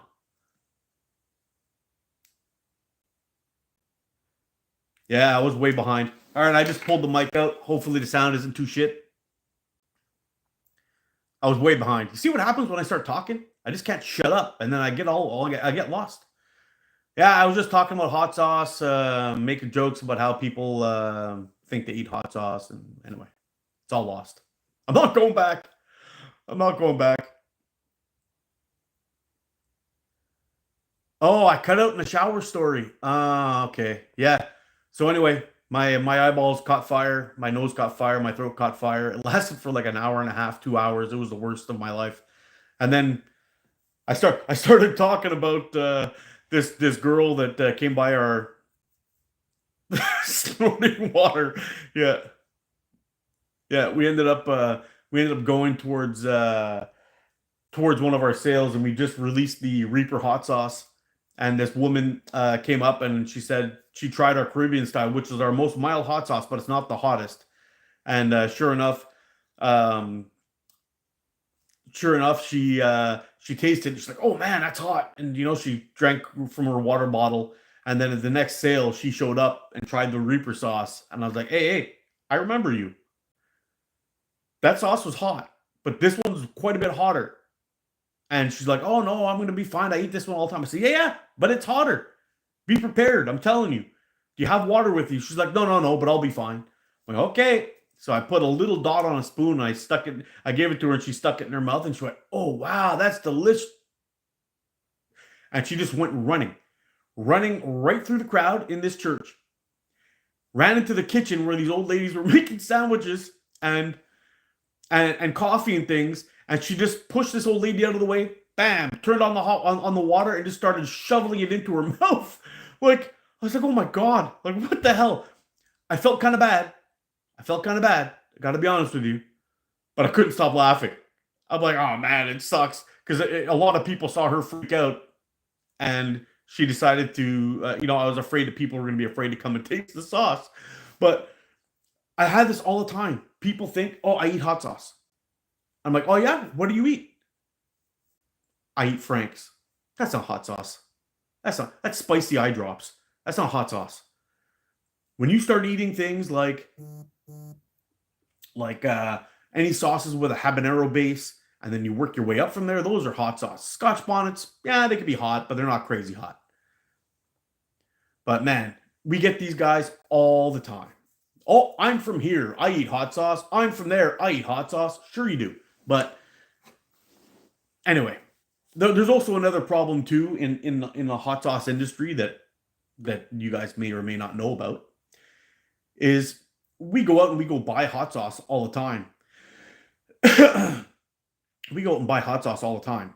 And the reason why we made our brand was because we couldn't find one that was hot and tasty. And I mean, we even put it on our label. It's hot and tasty.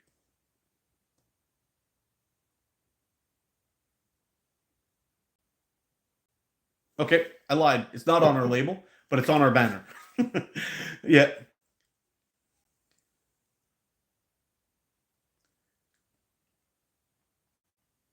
Heat without flavor is no good. I agree 100%. I'm sure you know about Scotch bonnets. Yeah, I know all about Scotch bonnets. Scotch bonnets are good. They're tasty. But I have a higher tolerance than that. So all of our sauces that we use habaneros as a base. And for the Reapers, 4 Reaper sauces, we usually make 100 jar batches of them, and we put about 100 Carolina Reapers inside the batch. What's up, Squatch? Welcome back, bro.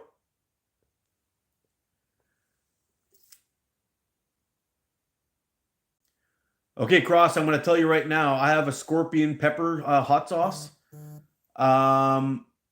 When you check the list, of peppers, like the ghost peppers usually got around that 1 million mark of Scoville.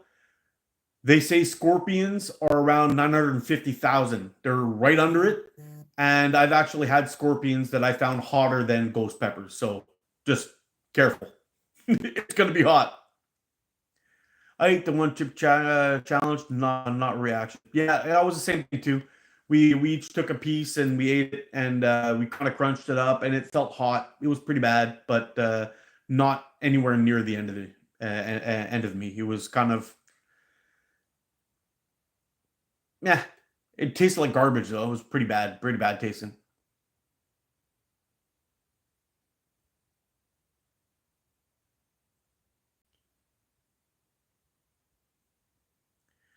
Yeah. Okay. Leroy writes here to to make sure it was spicy and I wasn't tripping. Yeah, he's right. It is hot. It is hot, but it's not like taking a bite of a Reaper. Now, every single time I get peppers and I'm going to make a batch, I always take a little nibble off one to see what the quality of the pepper is.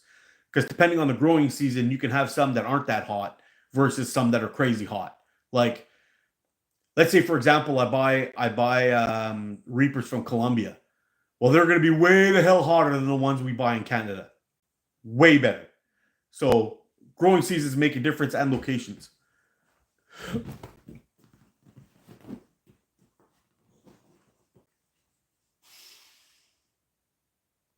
Oh wow, that's nice. I was trying to pass some chocolate. I don't know how you pronounce that, batala, whatever. Hot sauce around work, but yeah. You know what? I bet you. How is the flavor on it though? It's pretty good. Hi, Lily Brown. Hi. I give you two highs. Be prepared for spice. Yes, sir. Do I like Pantera? I haven't listened to Pantera in years.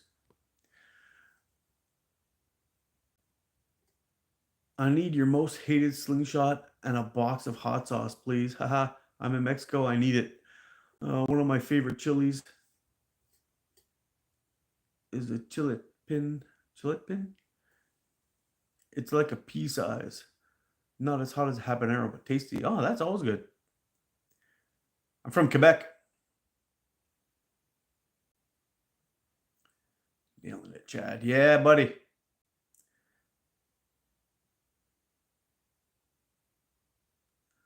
The one real Greenman that feeds the world in the movie. Huh. I'm going to grow my own peppers today. Nice. You know what? If you're going to be growing your own peppers, I want to give you a quick recipe right now, okay? Something very simple to do, and you could all do this at home, and it's very, very good. Take an onion, take a whole bunch of garlic, chop it up, let's say coarsely. So you're gonna chop them up about the size of a quarter, okay? Round, like little balls like the size of a quarter. Chop them all up. You can even leave the garlics whole if you want. Throw them into a tin foil and stick them on your barbecue or smoker. Now take um, all of your peppers, whichever peppers you decide to choose. So something that you can eat this on a regular with by putting it into sandwiches like a chutney or heating up spaghetti or pastas or anything you want to throw this stuff onto. But here's what you do: roast them all up. Take a pepper of your choice. You could take, if you want something mild, I would lean more towards like cherry bomb peppers, something like this that have a nice sweet flavor to them. Jalapenos are also nice too. You can do a blend if you want. That's what I tend to do. With the cherry bomb peppers, jalapenos, and chilies. I get those nice long chilies. I throw them all onto the barbecue, onto the smoker until the skins turn black. And as soon as they're ready to pull off, I throw them right into an ice bath and peel off all the skins. Once the skins are all peeled off, I chop all those guys up and I throw it into pieces about this long, and I throw them into a blender real quick. And then I'll throw in some spices, anything that you like. Anyway, I'm not going to give away all my spices. You'll have to experiment a little bit, but throw in your salt, your pepper, maybe a little bit more garlic if you want. Anything that would enhance the flavor a little bit. Maybe some cumin was always good in there. So throw that stuff in there. Give it a couple of shots in the blender. So you chop them up until they're about the size of pieces, about the size of a pencil eraser. Then you're going to cover them in oil. You can use many different oils. I tend to use like a light olive oil, but you can use an avocado oil. You could use all kinds of things. It depends on the oil that you like. You can find a nice light canola oil if you want, although I try to avoid that stuff. So I go with the light olive oil. I pour that in there, cover it right up to the top, and lock it in. And I put enough oil in there just to cover it. That's it. But be generous with the salt, be generous with the pepper, be generous with some other flavors you want to throw in there. Sometimes you can even just throw in a little bit of Montreal steak spice. It's got cumin, coriander, all kinds of stuff in there. It's really nice. Throw all that stuff in there, give it a little turn, and then let it do its thing. Take that after that and use that as a spread for sandwiches. I make an Italian sausage sub with pizza dough bread, and I put that in there just to kick up the heat and have it melted on the cheese side. Ooh, buddy, it's good. Eating fresh pod burns away. That's awesome of my experience. Yep. Even Peruvian sanity pepper. Yeah. I wonder if growing your peppers on mulch peppers will make them hotter or hybrid taste. That's a good question. I have no idea. How old am I? I'm 48. I know I look older with all this gray, but that's marriage and work. But Carolina Reaper pepper is the real hot stuff. It really is. That'll ruin your day if you're not used to eating that. Jalapeno is good. Cheese is good. Jalapeno and cheese together is fantastic. I love Carolina Reaper seeds. I did an ice bath once and I lost my nut for 2 weeks. I bet.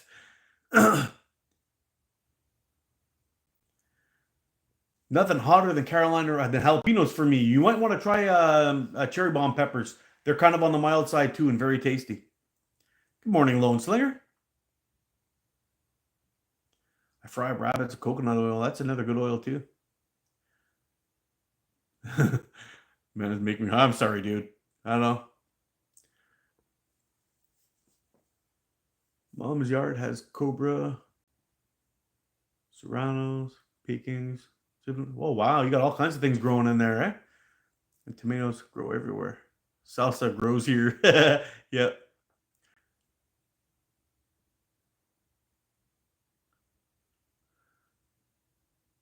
I used to use Tiger seasoning for everything until the warden saw the sodium content. Now I use JD's salsa mix. Oh.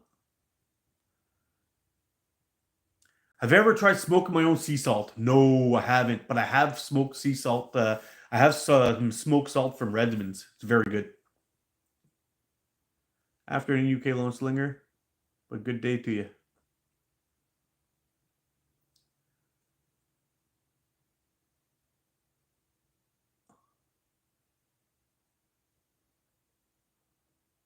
If don't cut up the Carolinas when cooking, won't matter in the heat. You know, the worst part about making that hot sauce though is the cleanup after. We rent a kitchen that has like a big spray gun to spray out the big pots that we use, and once that stuff vaporizes and gets into the air, you really need a hazmat suit to clean up. Otherwise, your whole body catches fire. And we wear N95, N95 masks, goggles. I tend to pull the hood over my head. It's not a good deal. Cooking it is bad. Chopping up the peppers and throwing them in is bad. But man, how are my eyes doing these days? Better, I hope. You look good, man. Thanks, dude. Appreciate you, Jackie. So the eyeballs. Got the eyes fixed. I can see a mosquito's pecker from 100 meters now, but I can't see anything within 6 feet. So I got to wear these guys if I want to read what you guys are talking about. Otherwise, I just see a bunch of little white lines going across and I can't see nothing. So it was kind of like a trade-off to being blind almost everywhere to not having to wear glasses while I'm close. Yeah, that's it.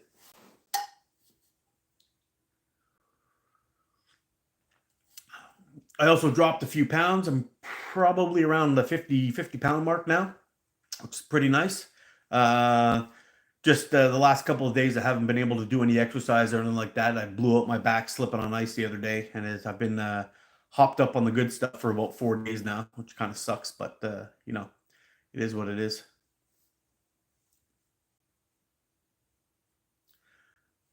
Smoked sea salt is a game changer in hot sauce. Oh, buddy, tell me about it.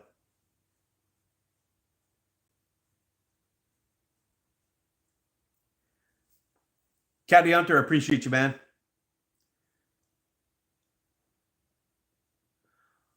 Off out on Mark. Gotta go on meet. Fill the mooch. Oh, good luck, man. Looking for some nice forks. Stay safe, brother. Hopefully, while you're out there, you find a couple of nice forks and get yourself a bunny or two. That'd be nice. Oh, it's been Robaxaset, man. The first 3 days, I was going to work, and it's because I just won't allow myself to be a pussy. I dragged myself out of bed. I pretty much cried, put my pants on, got into my car, and drove an hour to work, taking the Robax, and the Robax just took a little bit of pain off the like basically just took the edge off. And I suffered for the first 3 days, and everyone was like, "Mark, why are you coming to work? You should be staying home." I'm like, I don't do that. I show up. If I can get out of bed, I'm showing up, and that's it. So here I am. Hopefully, the last couple days have been pretty good. I'm able to put my shoes on now. I don't have to just slide my feet in. I can bend over, all that stuff. Everything's good. I know when you saw me out in that video yesterday, if you saw the video, I had I went out to shoot about 1 hour after taking 2 Robax Platinums, and anyway, I was feeling pretty good for that time being. Just as long as I didn't have to bend over or slip, it was good. I've been thinking my name of my car, the Honky Mobile. Should I do? Sure, why not? I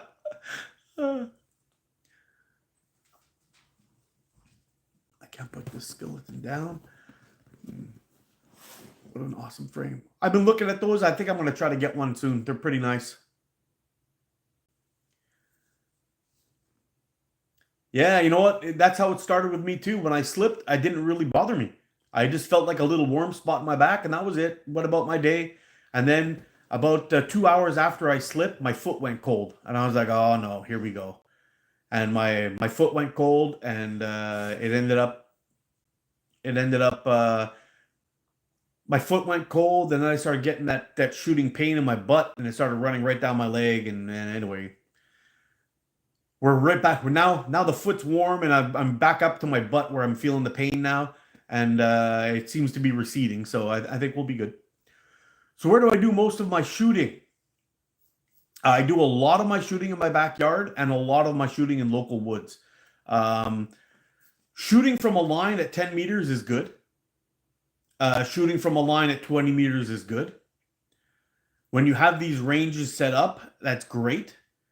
But I have my most fun and I do my biggest improvements in my shooting when I have to judge my own range in a natural setting.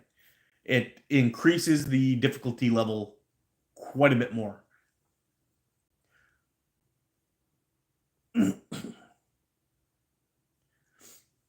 Man, I've already had it checked. It's from I have a herniated disc in between my L5 and my S1. I already know what the problem is. This happens on a regular basis, and yeah, it is what it is.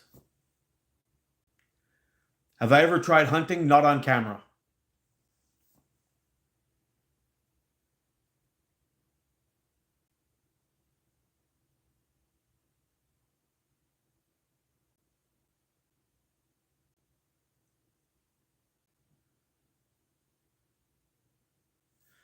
Yeah, bulging disc sucks.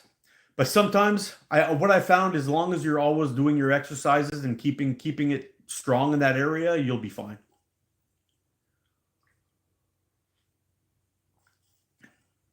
Eggy Poots. Oh man, some of these comments just kill me. There's nothing like a good Eggy Poot to get you going.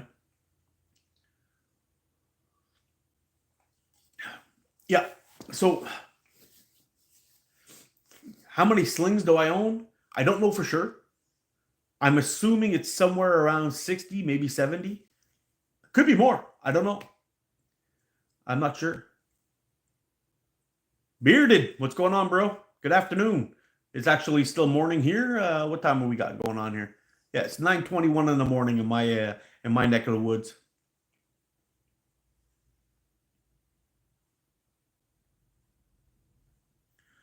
Rona, what's going on? Yeah, so coming up to the channel this year, this summer, there's a few things I want to get done.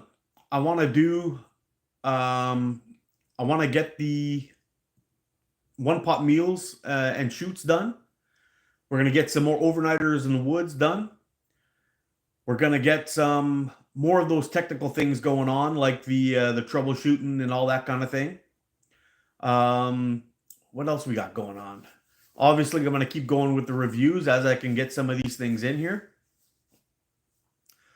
I'm hoping to do that big trip again this year, and hope you guys will enjoy it. And while I'm doing that trip, I am going to film it like I did that canoe camping trip when I did that 53-kilometer trip in Algonquin. I'm hoping to be able to get another one done this year. For that, we'll see how that goes. We're going to do more shooting, more fun shots. I'm also thinking of doing a kind of like a demo ranch deal, but with slingshots. I'm still trying to get some ideas that I can put together that's not going to cause too much problems. Leroy Lopez, scary stories around the campfire. You know what? I can give you one. So I was on an overnighter one night.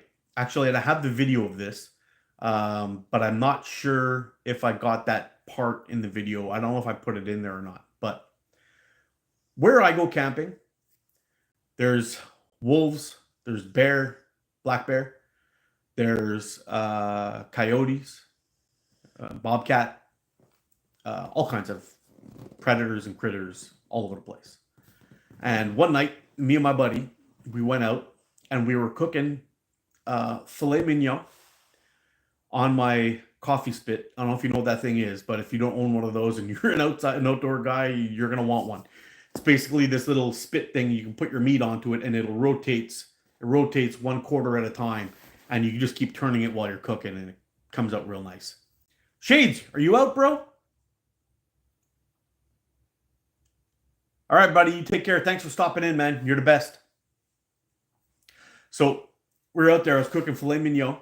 I had an all-dressed potatoes going. So we had the potatoes just tossed in the fire with some tinfoil on them. And we were going to put some sour cream and some chalk, a little bit of garlic, and a bunch of things inside there. And I did jalapenos stuffed with cream cheese and Italian sausage wrapped in bacon.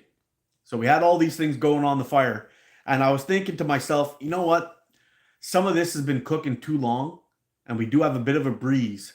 And I was a little concerned that we were going to be pulling bears into camp. And now we were sleeping about, oh, dude, it was good. We were sleeping probably about 30 or 40 yards away from where we were cooking, which in my opinion is not far enough, but especially in bear country. But anyway, we were doing our thing. And sure enough, if you've ever been in the deep woods late at night, so it's around 10 o'clock at this point, 10, 11 o'clock, and anywhere where the fire is not, it's pitch black. You can't see anything. Put your hand in front of your face, you can't see it. That's how dark it was. And sure enough, all we hear, the fire's starting to burn down, the dinner's already in our stomach, we haven't hung our food yet, and then all of a sudden we hear pee. Pee coming from a great height. Now, all the dudes out here who have peed outside or peed off a cliff or a rock or whatever it is, because dudes like to pee off of high places. It's in our nature. We know what pee sounds like when it's coming from a high level.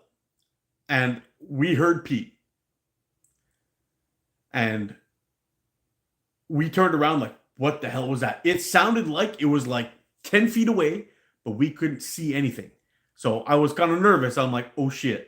What the hell is that? I took my flashlight and I shined it. And as I got close to the area where we heard the sound, whatever that thing was took off like a bat out of hell, crashing through the woods, and you heard brushes and trees just take off. And the two of us were just looking at each other like, holy shit. I don't know what that was. It could have been a big bull moose, but we were also at around that time of year, or is around September-ish. It could have been a bull moose that was looking to get some ass, and he was kind of pissed that he thought we were trying to mess with his ladies, or it could have been a big bear. We don't know. Usually, deer and those kind of animals, you hear them coming. Predators, you don't. They have a way of walking in the woods where they don't make a sound. And for it to get that close to us, that close, I was thinking it was a bear. So when I turned around and we flashed that light and that thing took off, it was gone. And it was like, whoa. And let me tell you, our assholes puckered for the rest of the night. It was kind of like, eesh. I don't know what the hell that was, but it was not an easy night. And then later on that night too, we had coyotes all around us howling all night long. Actually, that part of the night was cool. First it started off with an owl that perched right above our hammocks. Yeah, see, bears come in silent. They don't make a peep. And this thing was like 10 feet away from us, made a peep. And the only sound we heard besides it peeing and walking away, it made a noise. That was it. Yeah, squatch. All about the squatch. But that was probably the only night out of hundreds of nights in the woods in the backcountry where I was kind of like, that was kind of scary. That was the only time. Besides that, not an issue. But yeah, I usually sleep like a baby in the woods, even though there's things out there that could eat me. I just set up my hammock, put my tarp down, and hop in there and go to sleep. And it's not usually not an issue. And I think probably it's got something to do with me being a plus size model and snoring like an MFer. And they're probably thinking, I don't know whatever that thing is, but it's bigger than me and it's gonna eat me. So yeah. No, no, no tent. No tent. I sleep in a hammock when I go in the backcountry. Yeah, a hammock and a tarp. That's it. Yeah, we did a 4 day trip in Algonquin a few years back, 2 years back, and I slept in a hammock every single night. I've got pictures of it somewhere on my Facebook if you want to check it out. Yeah, it's pretty nice. Yeah, yeah, it was a really good time. So anyway, I'm hoping to get some more time out in the woods. It's the place where I'm most comfortable. Yeah, I know I've said this before, but I would rather drop my food in a pile of bear shit and eat it than actually spend a ride on the metro station in the city. So that's me. I'm a weirdo.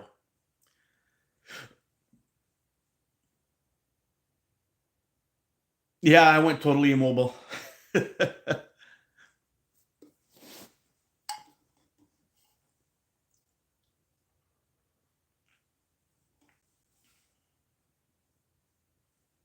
Oh man, there's so many nice places up here. If you're decent. Oh really?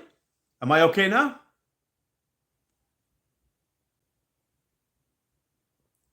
Let me know if everything's okay, guys. I seem to be still rolling here nice and smooth. I don't know what's going on. But I'll tell you, if you ever get a chance and you want to go check out a beautiful place that's reasonably priced, go and check out uh go and check out Algonquin Park. You head on up there, the fishing is world class. I mean, we caught bass, muskie, big catfish. There was all walleye, two beautiful walleye. My buddy Victor caught two beautiful walleye. It was fantastic.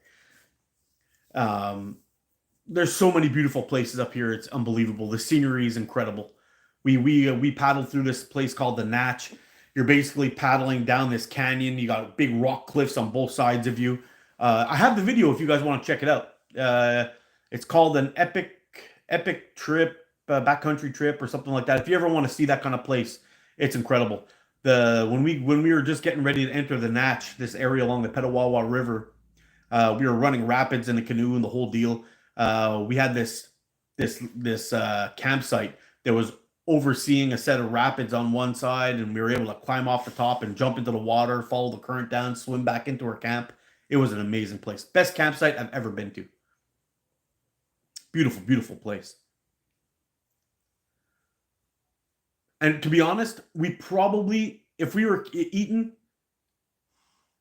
do you just use your phone for lives? It seems like it would be hard to read chat on a little screen. No, I usually use my phone for lives. I'm actually one of those wackos that doesn't even have a computer. My son has a laptop he uses for school. Our desktop has shit the bed, and we haven't got another computer yet. I do everything I need to do off of this. Yeah, dude, I'm telling you, it was crazy. We saw all kinds of wildlife. We saw some moose. We saw some deer. We saw a coyote and a beaver get into a scrap. Uh, it was just incredible, incredible. And we really probably could have gone there with no food, and we caught enough fish every single day where we could have had excess calories for what we wanted to eat that time.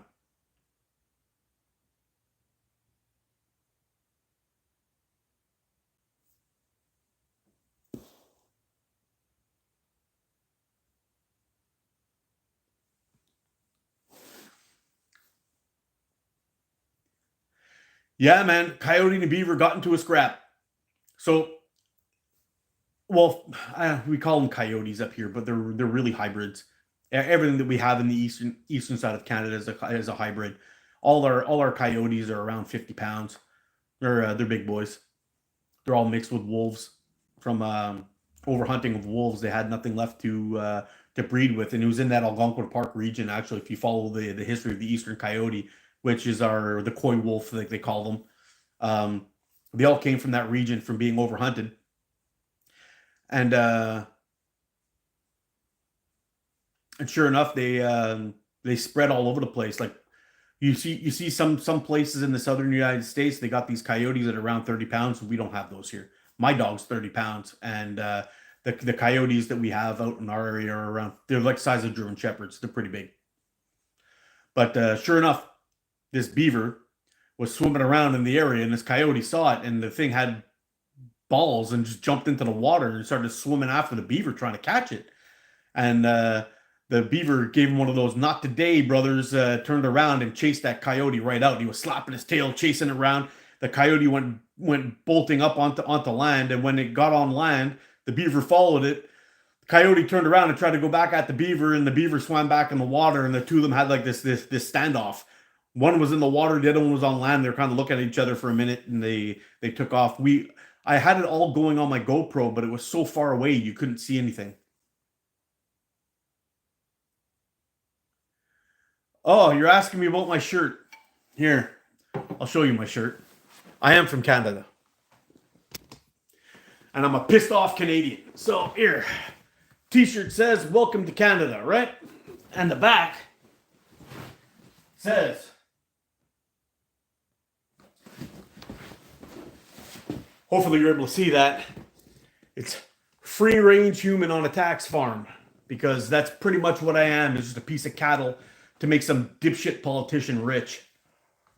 But I'm going to stay away from that. We're not going to talk politics in here because I get a little angry.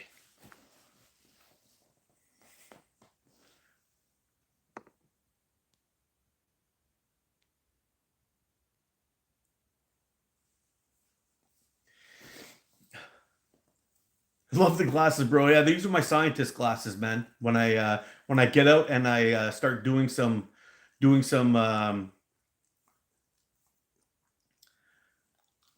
when I get out and start doing my my scientist videos on my elastics and all that stuff, I bust on the nerd glasses, and that's it.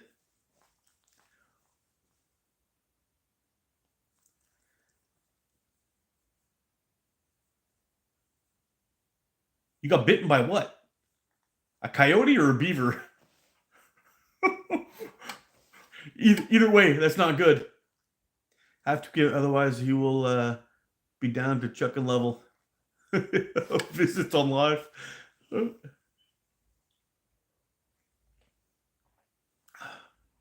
What's my favorite hobby? Oh, Jesus, you got bit by a beaver? That must have been horrible. They got like swords for teeth. What's my favorite hobby? Uh, Camping, fishing, and slingshots. Three favorite things in the world, actually.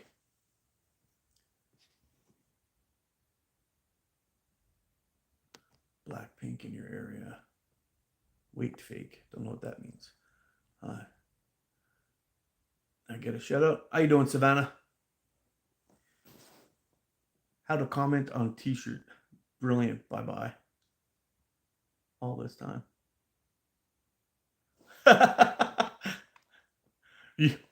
you hiding in the shadow shades? What's going on, bro?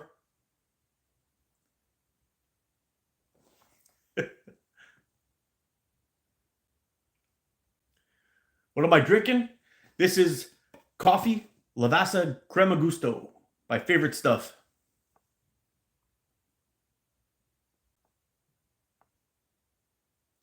Threw my boot and got me one.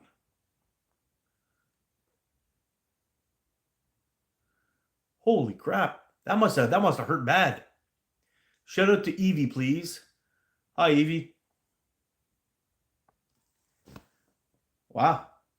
Wrench is at work again, eh? CG, you're freaking awesome, dude. Squat shot, CG. Give a round of applause to the moderators doing an amazing job again. Yep, amazing job by the mods. Hi, Alma. Oh. Hunting, fishing, and cowboying. Awesome. One night I was camping.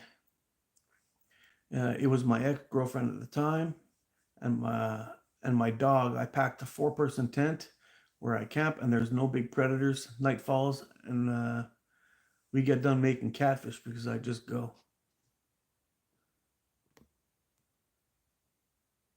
Hey, John, how's it going, man?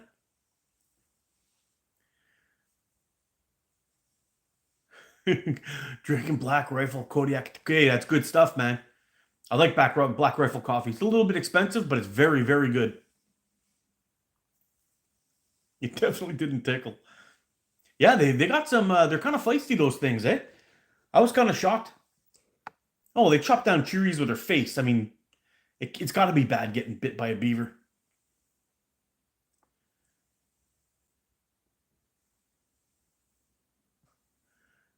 Got you on TV trying to get out, so being... Stop being so interesting. I'm sorry, bro. I'll try to slow it down a little bit. Back from fishing, I made some beer battered fried catfish and finished up eating. We passed out for a few hours, and I wake up to growling his ass off, and I hear footsteps outside the tent. Oh man. You know what? That happened to me and my brother one time. It wasn't an animal. It was 3 people. Middle of the night, middle of nowhere. We're camping in hammocks, and I have this little eco what do you call them, a storm lantern or whatever they're called. It's a little tiny thing like this. It kind of folds in, and it's got a candle inside. And I keep that burning throughout the night, just so when you're waking up in your hammock and you got to take a leak or whatever it is, you could see basically a very faint glow around your tent. I mean, it's a tiny little candle, right? It's one flame. And sure enough, we hear people talking. Walked right into our camp in the middle of the night. One of them had a gun. A buddy and a buddy's girlfriend. I don't know who the girl belonged to. But I ended up sending a text message to my brother. I'm like, yo, somebody's in camp. And I guess it vibrated. And he woke up and he looked at it and he's like, what the fuck? So the two of us, I'm like, hello. And the 2 guys were like, oh, wow. Sorry, man. We're kind of lost. And I'm kind of like, I'm in the middle of the woods. It's like 1:30 in the morning, 2 o'clock in the morning. I got 3 people in here. One of them's got something that looks like a big stick hanging off of his back. This is not a good situation at all. And I kind of hopped up. I kind of hopped out of the hammock, but stayed behind my tarp and grabbed my knife just in case things were going to get nasty. And the girl spoke up, and I guess they could hear in our voices that we were kind of uncomfortable with the situation. And I spoke to the guys. I'm like, how do I get back? I'm like, turn back the way you came, go back to the trail, walk down the trail about 1 kilometer, hit a right, take the next trail, and that'll get you back to the street. But you should probably go now. And a little tip, whenever you're walking into a camp, from a far distance, you say, hello, campers. You say something to let people know that you're there. You don't just walk up into somebody's camp while they're sleeping like that. That can cause big problems. Turns out it seemed to be 2 young guys that were out hunting with a girl. And that was it. But it was a very uncomfortable moment. Do I shave my head with a razor ever? Yes, I do. Yeah, like a ninja Rob. My friend got bitten by or was scratched by a coyote. Oh, that's never good either.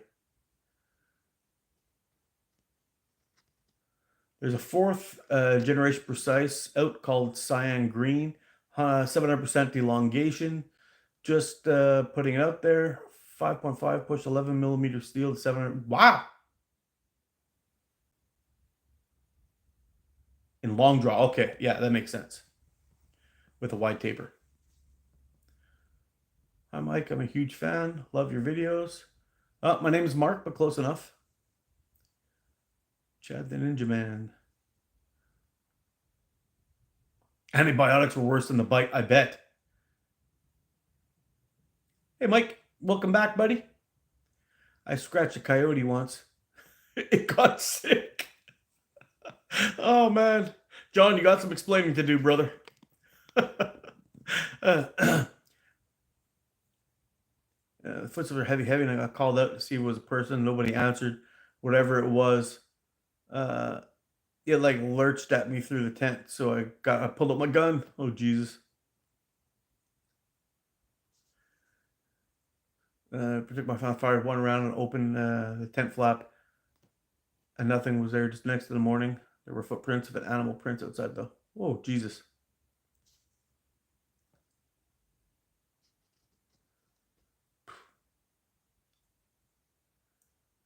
All my comments, it has the full story. Yeah, I just read them. That's crazy. It's craziness, dude.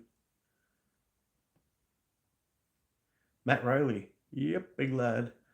Liz vid made me hurt for another prime fork. Cracking shooting as always. You know what, Matt?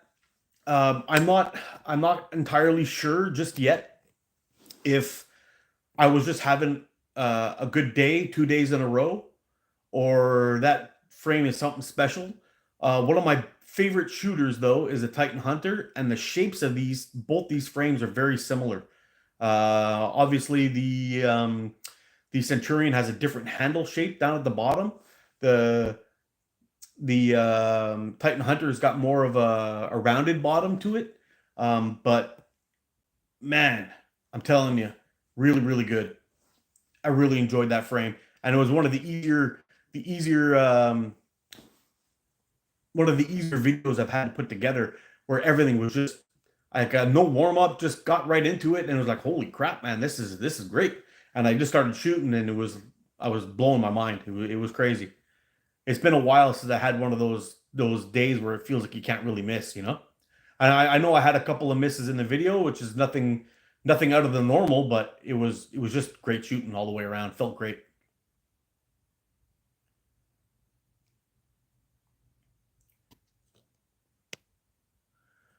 All right, big shout out to Backroad Productions. Very curious, what do you do on your channel? Mikey, what's going on, bro? We were just talking up that 0.45 Omega slings, and I did happen to make an announcement. The electric white 0.45 is by far my favorite 0.45 band out there. Great stuff. Shot that for the first time in that video I dropped yesterday about the Centurion from Prime Fork.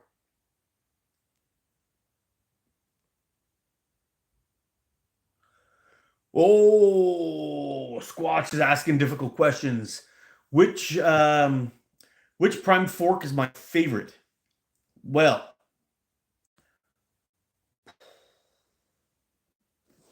Cygnus is up there. Cygnus is a very good frame. I really like that frame. I have a custom Beagle version 1. It's in my top 3. I love that frame. It may be a little too soon to add the Centurion to there, but how I've shot with that in the last couple of days, it's up there. It's up there. It's a really nice frame. What other models do I have? I got lots from Prime Fork. Casper's good, but I wouldn't put it up there. It's not one of my better shooters. PFX2, It's another one that's up there. It's a really, really good frame. Yep. And I do prefer the original Beagle to the version 2. And I haven't tried the version 3 yet.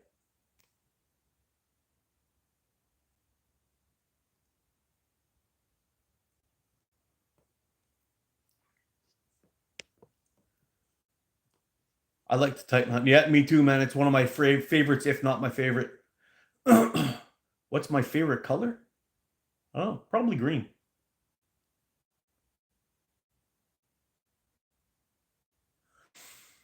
Thank you, ATO. Thanks for the chat. I'm on my way out. Everyone have a great day. You have a great day too, Kevin. Appreciate you, man.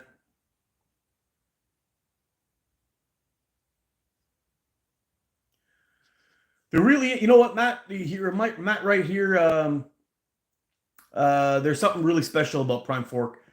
There is, man. Andrew has made good friends with a lot of people, and he makes a lot of designs for a lot of other people that he sells on his own, or modifies designs to make them his own.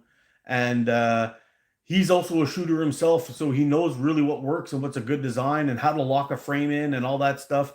And I've never had an issue, except for maybe one.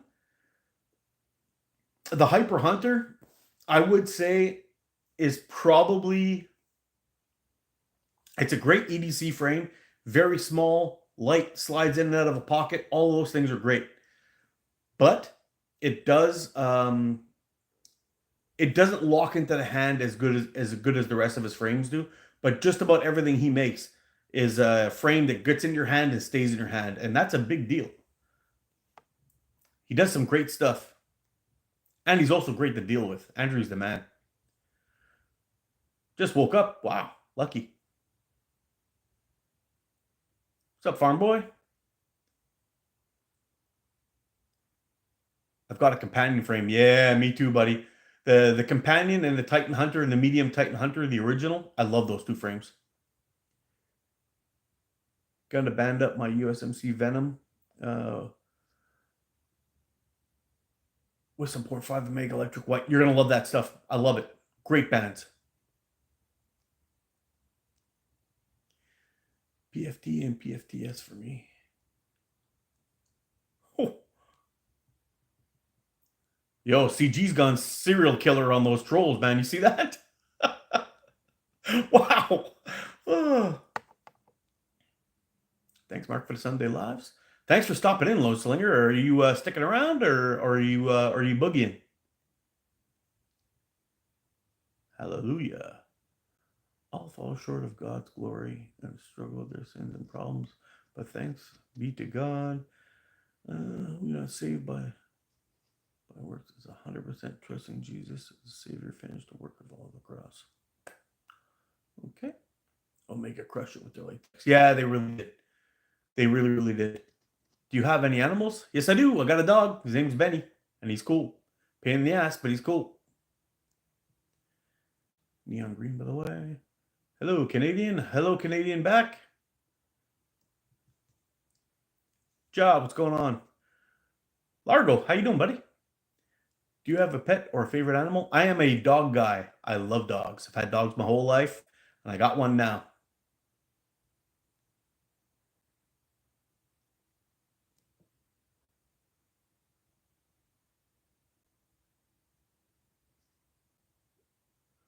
How you doing, Isaac? Yep, I got a dog. He was actually on the live a little bit earlier, being a pain in the ass over here. His name's Benny. He's pretty cool. Do you snowmobile? No, I don't. Dude, he's making the rest of us look bad. Who's making you look bad? Oh, CG. He's gone serious, man. Say hello to my little friend, and he's just busting people nonstop. It's awesome. He's gone total Tony Montana on these guys. Oh, cool, man. I'm glad you're sticking around a bit. What's my favorite NFL team? I'm a Jets fan, but don't tell anybody.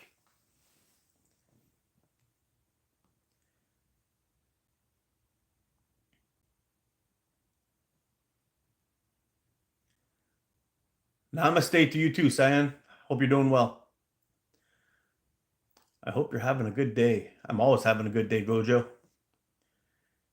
Every day I wake up and stand up straight, it's a good day. Can I have a shout out? I'm a huge fan, Mark.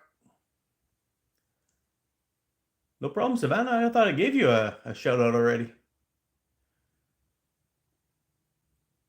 Hey, I missed your comment. What was your comment? Not me. Has anybody tried the gecko from Prime Fork? I haven't tried it yet, but I got to try one. And I think Mikey's got them on this channel, on his Omega Slings. I'm from Pittsburgh. Yeah, you can't go against the grain over there. They'll end up killing you in the stands.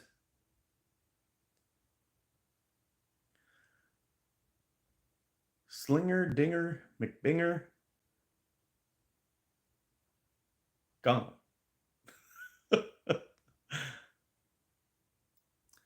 I'm gonna go eat breakfast. I kind of just woke up. Okay, you enjoy your breakfast. What's your favorite college football team? I was always a Miami Hurricanes guy.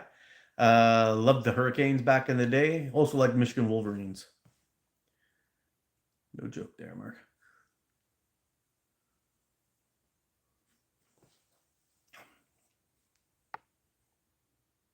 There was also another one too that Mikey was telling me about that I should get my hands on.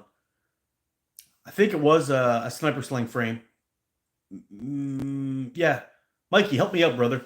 You were which was the one you were telling me to pick it up? Am I a teenager? Really?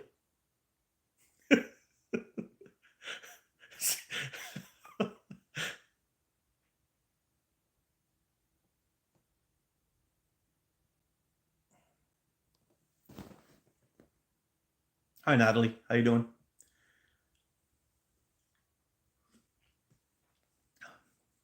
Yeah, I was pretty big into football for quite a few years. My dad used to coach a major junior football team up here in Canada. My brother used to play. He was a nose guard. And anyway, I was really, really into it. Yeah, the koala. I was really into it for a while. But after being a Jets fan and watching them just stink it up year after year after year, I got tired of getting kicked in the nuts by my favorite team, and I'm no trader, so I can't do what a lot of others do and just jump on the Patriots bandwagon. I can't do it. So anyway, that was that. For years, I proudly walked around with my jerseys of Wayne Corbett and Curtis Martin, and I can't go away from that. It is what it is. So I'd rather not watch than do that. But also, I am a Canadian, and hockey's in our DNA, so I do watch a lot of hockey.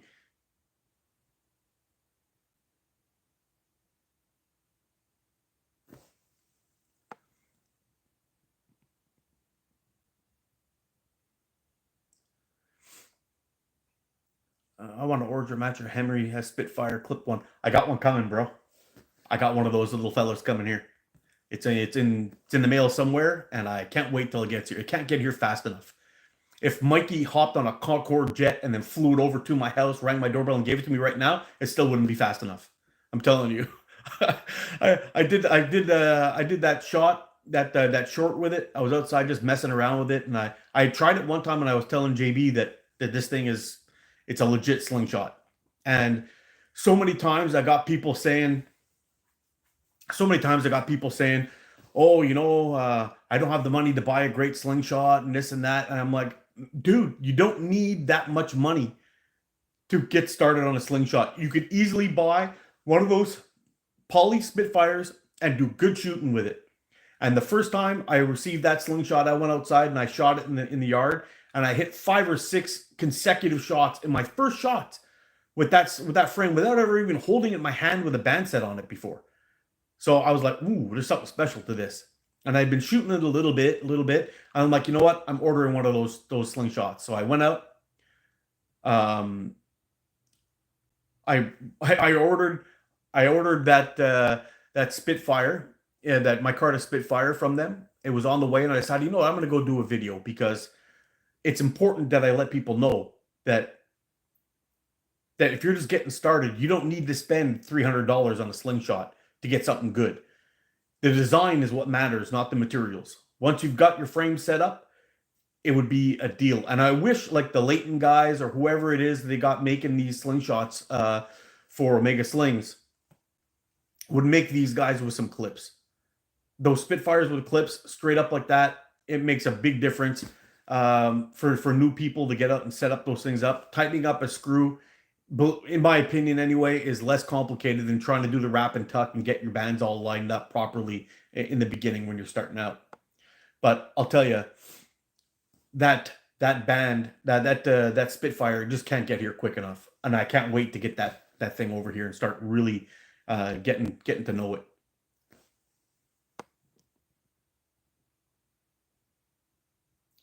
Sir, where are you from? I'm from Bangladesh. I'm from Quebec, Canada. I love the fights. We got a few local teams here for hockey. I know they're absolute animals, man. In hockey, I'm telling you, I've seen some pretty crazy. It's a real tough sport, and I know a lot of people. They talk about football or some other sports being rough, and they are. Hockey's a little different though. You got a guy. You have a potential of getting hit with a puck. I think it weighs 9 or 10 ounces, flying at you well over 100 miles an hour on a slap shot. Getting hit with that thing is bone crushing. It's terrible. The body checks, savage. Open ice hits, savage. They're wearing minimal pads too. Like, I don't know if you guys have ever seen hockey pads, but they're very flat. There's something very similar to what a motocross guy would be wearing. It's nothing crazy, not like football where you're really wrapped up, but it's crazy. It's a crazy sport with the stick work, the slashing, the cross checking, the elbows, the man.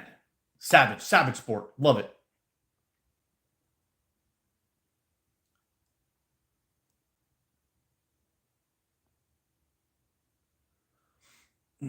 I love clamps. I'm forever changing slingshots, band to see if I notice a difference.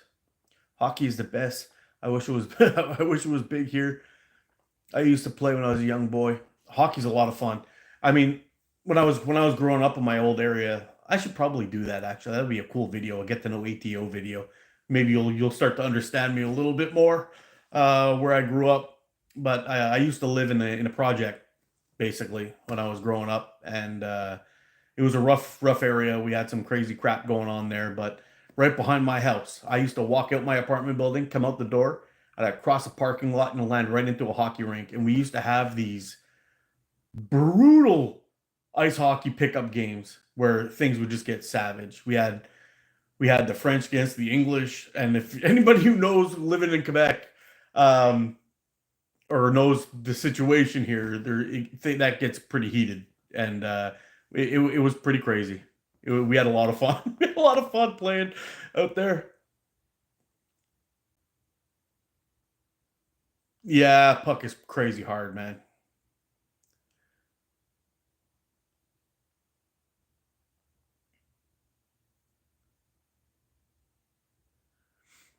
Yeah, you know what? Way back when Tim started making his frames, I did a trade for him. I sent him. I can't remember the frame it was. I sent him. I can't remember. I can't remember for the life of me. But I sent him a frame, and he sent me a Falcon, a wooden Falcon. Got out and did some shooting with it, and it's a really well thought out design. It shot great. I had a blast with it, and Tim's a good guy too. But I seeing some of his work now, and what I found out that Tim's the guy that was making those things. Oh man, it's a done deal, done deal. A clipped Spitfire frame made out of micarta. It's got to be good. I can't wait. I can't wait till it gets here.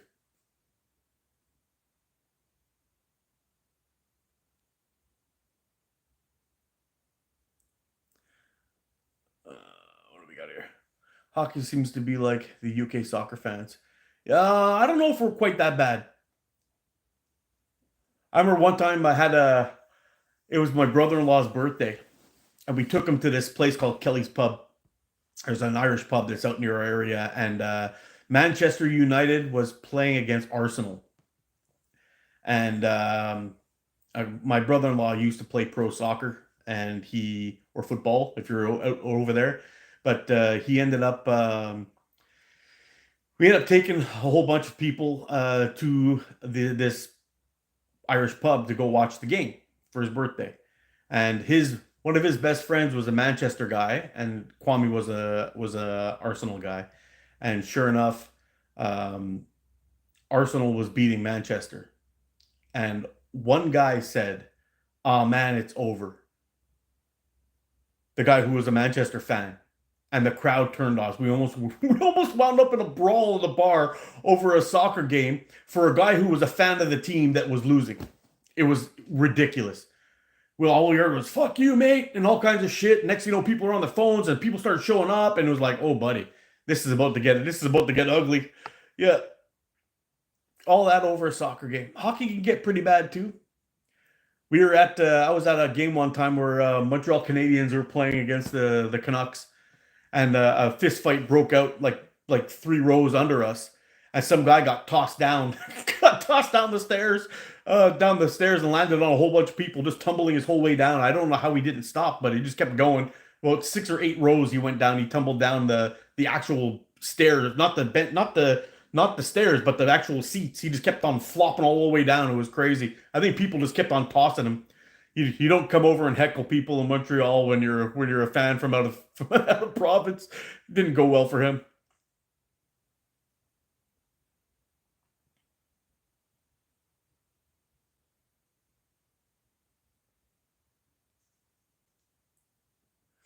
All right, where was I here?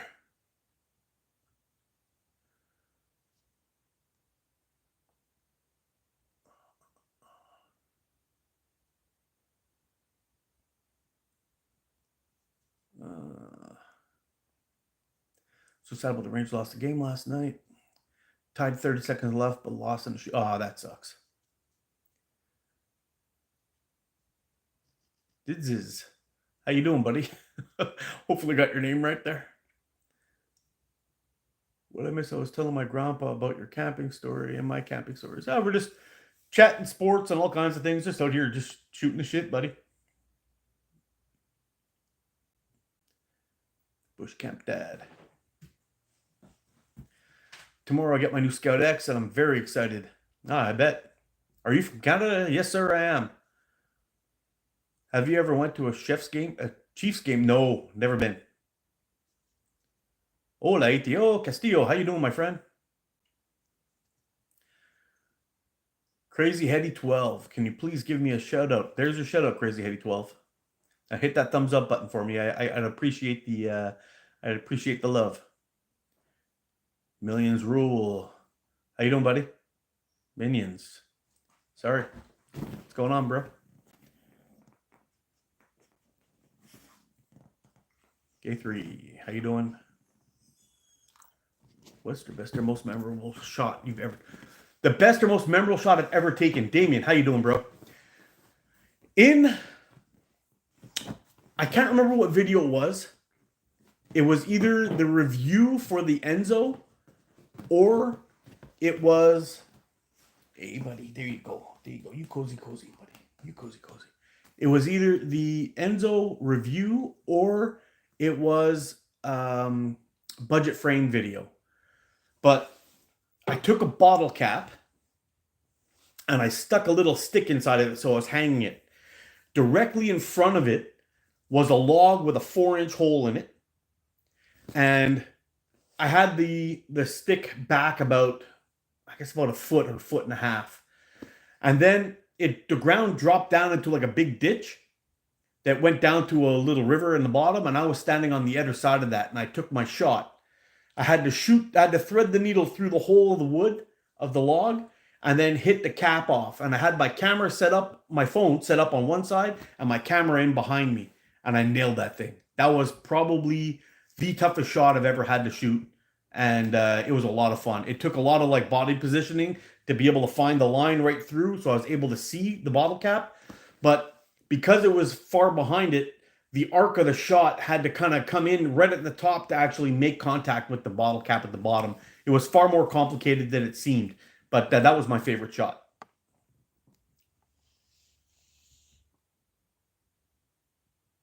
It's like watching DC and Marvel fans go nuts. Yeah, maybe, yeah. Double D's, what's going on, bro?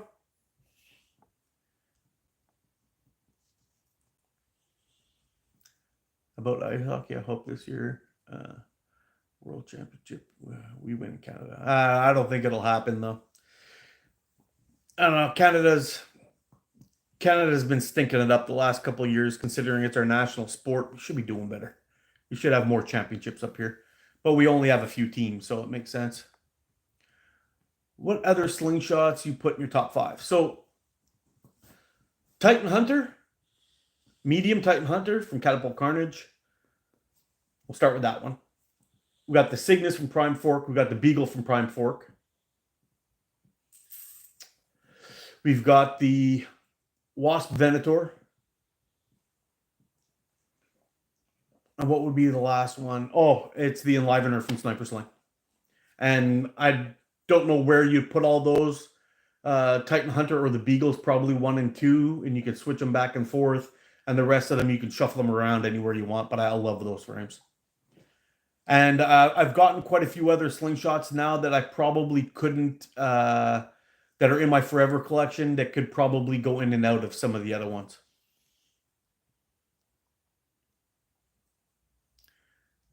From Latvia, wow. How you doing, bro? You spell my name correct. What is my favorite slingshot? I think I just answered that. Be more. How you doing? Sniper Sling makes the koala, right? I believe so, and I got to get me one of those eventually. Just spent my life savings at a grocery store. Tell me about it, dude. Tell me about it.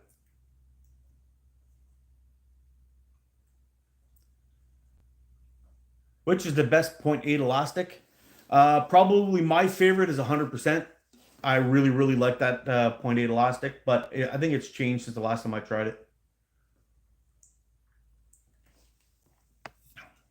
Mikey, I'm with you on that. It is super hard for me to pick a favorite slingshot. The Titan Hunter, I put at number 1, only because it's one of my best shooters, but it's probably not my best shooter.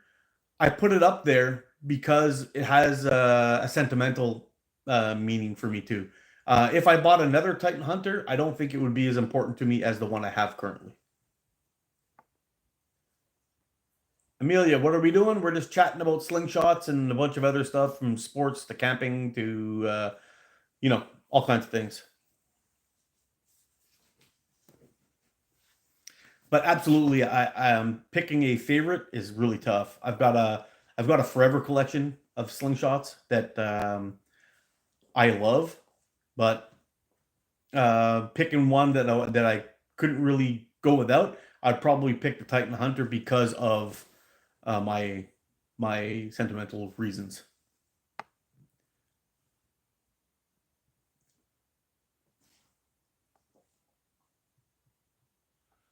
I'm back. Well, welcome back. Shiantho. Alicia, I'm new here. How you doing, Alicia? Hope you're doing well. Button the cute teddy bear. How you doing?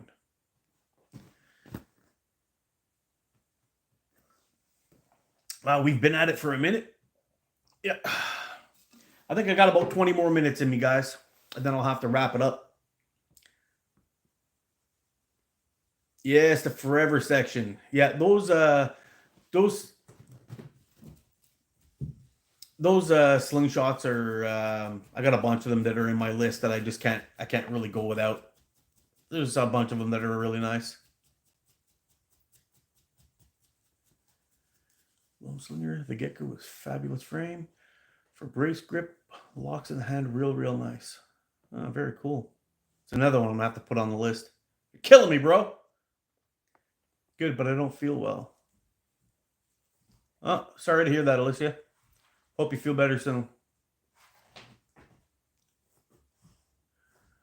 What's the deal with some of the new bills and laws being passed up there?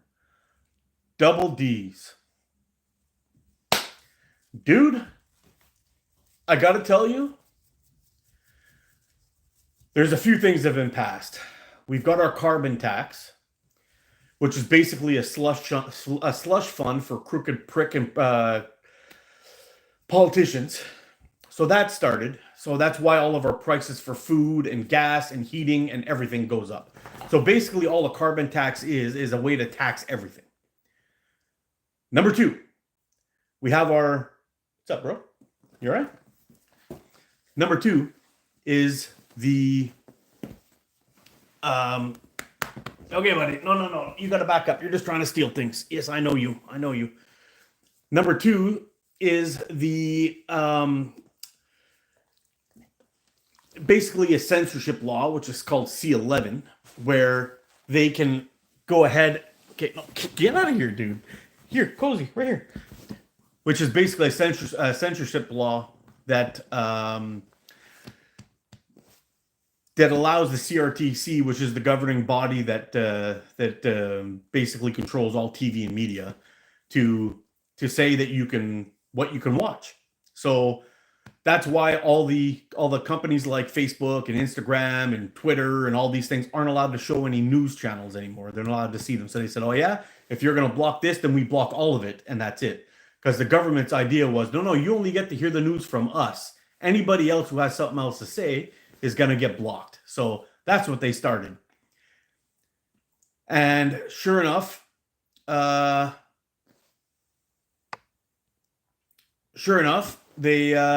just passing now another law, which I think it's C36, where they're banning hate speech. Now listen to this. Who picks hate speech? What's okay to say and what's not okay to say?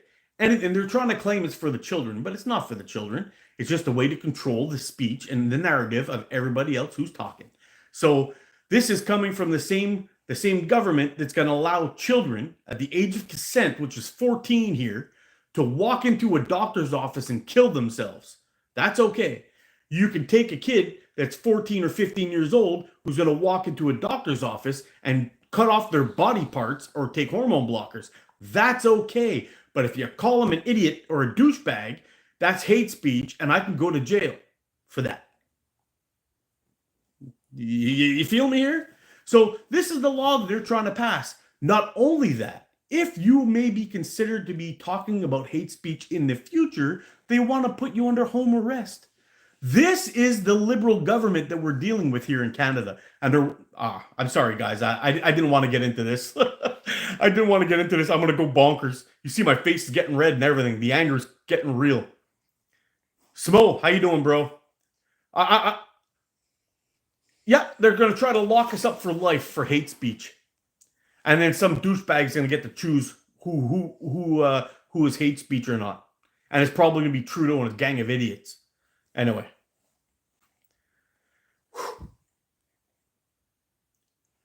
Dude, that shit is coming to the US. It's already happening. You have to be very, very careful about what laws are being passed. Just like that law that was on there. I can't remember what it was, but Biden put that law on electric cars being able to be shut off by the government, and that's why they're pushing everybody to get these things, because it's a way to control people. But he slipped that in another bill. It makes no sense. So we're going to talk about pollution, but we're going to slip this in there. This is going to give me control. Nobody's paying attention, and some of these politicians aren't even reading the whole bill. That's the problem. They're like, oh yeah, that makes sense, and they sign it. So be careful, guys. As crazy as it is up here, it's equally as crazy down there. You got to keep your eyes open. It is scary, dude. Mikey, it is scary. Not only have I gotten good raises every single year for the last 3 or 4 years, really good raises, it hasn't, like, I'm talking about 6-7%, but it still hasn't covered my cost of living. So I'm actually going backwards by getting good raises like that every single year. Imagine that.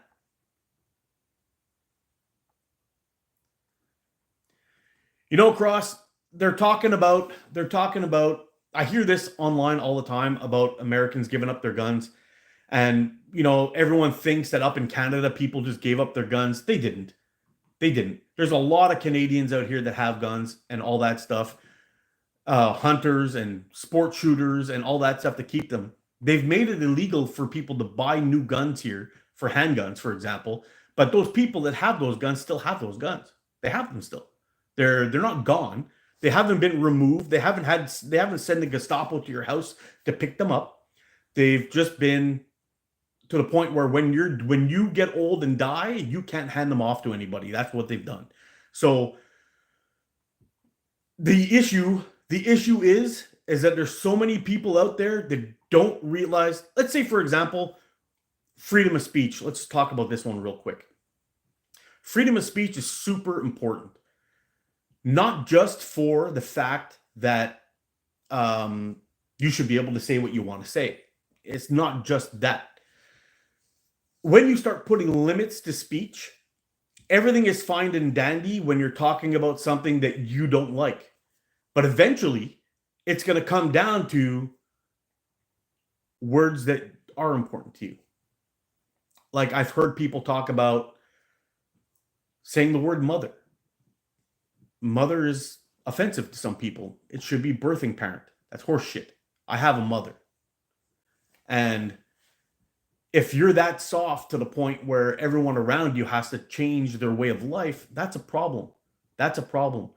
If you don't allow freedom of speech, you have completely erased the fact of people going against any narrative. There's been a whole bunch of things in past where the reason why things got changed for the better was because of discussion. People talk about things.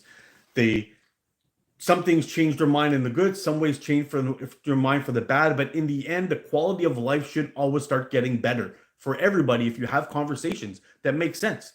Because really what's good for me should be good for the same thing of any other person, of any other race, creed, or religion. It should be the same. If we're talking about these kind of issues, the only way we'll ever get there is with freedom of speech. As soon as you start limiting that, then it winds up being a crazy person's view on that. Now, if I pass a law, or if, let's say I'm the Prime Minister of Canada and I pass a law that's going to be great for all Canadians, but it opens the door for the next asshole that may get in to use that as a control factor, which is what we're looking at right now here in Canada and what is also happening in all the West, not just here. Slowly but surely, it's chipping away, and it's going to become a big, big problem very soon. There has to be a way to stop this. I really don't want to get into this. Okay, I'm sorry, guys. I'm done with this. The hide the shit and they try to pass it at 2 a.m. Yeah, true.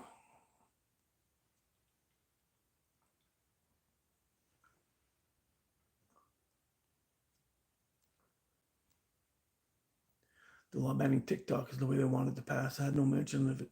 The law was written in the country. Yeah, you see? Yep, that's what they do, man. That's what they do. Yeah, you know what? I'm an angry veteran, and so is my father. Well, weather, it's kind of warm and overcast and kind of crappy outside. It's not really the best of days, that's for sure. Bunch of candy ass bitches. Yep.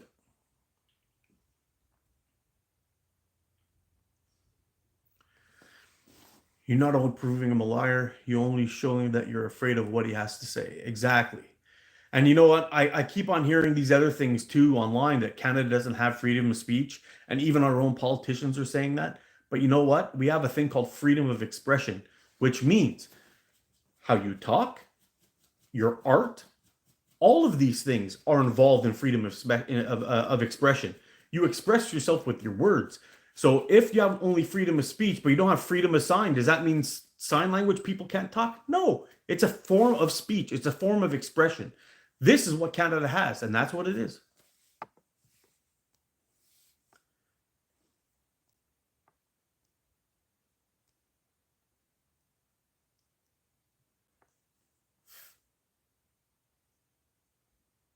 Yeah, don't worry about a cross. You know what, man? It's just something that's really. I am a very patriotic person, and when I see my country going to shit, I lose my fucking mind. Pardon the language, but I remember what it was like back in the 90s, and we didn't have an issue of people being separated by any reason, and now it's just gone rampant, and it sucks. It sucks because it just sucks.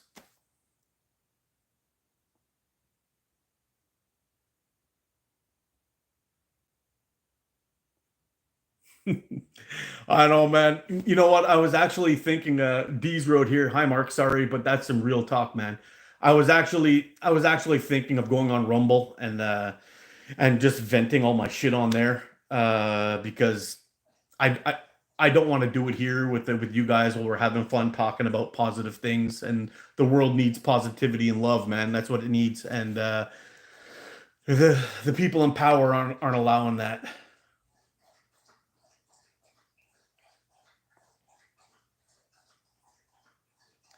Hey, I'm good to see you out and about there, Smo. I'm happy to see you, bro. How you doing?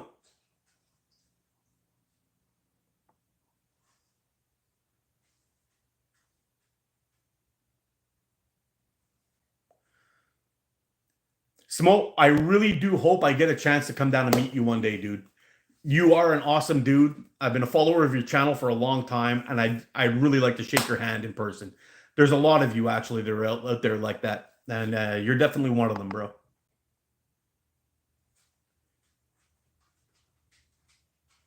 Do I have any tube shooters?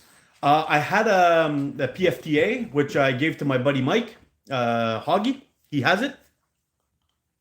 I also have a frog from GZK, which I shoot on a rare occasion. I have that. I have two different knife slingshots. One of them was from GZK, and the other one I didn't do a video on it yet, only because I wasn't too impressed with it. It's kind of expensive. It's got a VG10 blade on it that's kind of useless. Anyway, that's that. I got a few of them, but I'm not really good with tubes. Although I have a video of me shooting that little folding knife one somewhere in here, and you can see me shoot tubes there if you want. Please tell me you're coming to the East Coast Slingshot Tournament. I don't think I'm going to be able to make it, dude. I really don't. There's too much going on here, and things are just too expensive. I probably won't be able to make it this year, and I don't have the vacation time. So if I can work it out for next year, I'll try to do it. I'll get my passport all done. Back in the day, us Canadians weren't considered terrorists. We used to cross into the United States. I actually had a trailer down there in Vermont, not in Vermont, in New York State. I used to go there every single weekend. I was in the U.S. all the time, but then they made it so we had to have passports to come into the U.S. And the last time my passport folded up, it expired. I haven't gotten another one since. So hopefully I'll be able to get down there. Take care, Lone Slinger. Appreciate you, bro. Thanks for stopping in.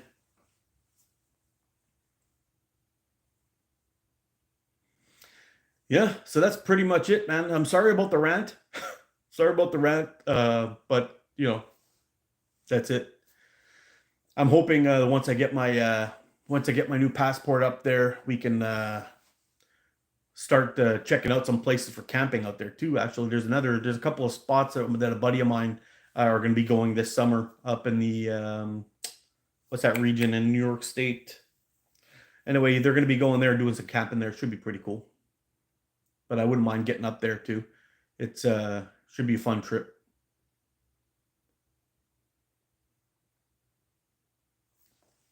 Did I freeze? Is everything going still, or what's happening here? Oh, there we go. Whoa, there we go. There we go. I'm a bad girl. My name is Terrence. Okay, how you doing? We're having another tournament end of June in Indiana. I don't know how far that is from me. I'd have to check on a map. Smoke, I need to get with you, brother. I need a fun tube shooter for windy days. Yeah. Dude, I'm not touching the Palestine versus Israel thing at all on this channel. The only thing I will say is I want people to stop killing each other. And I'll see you later since you're going to push the issue. Boom. Bye-bye.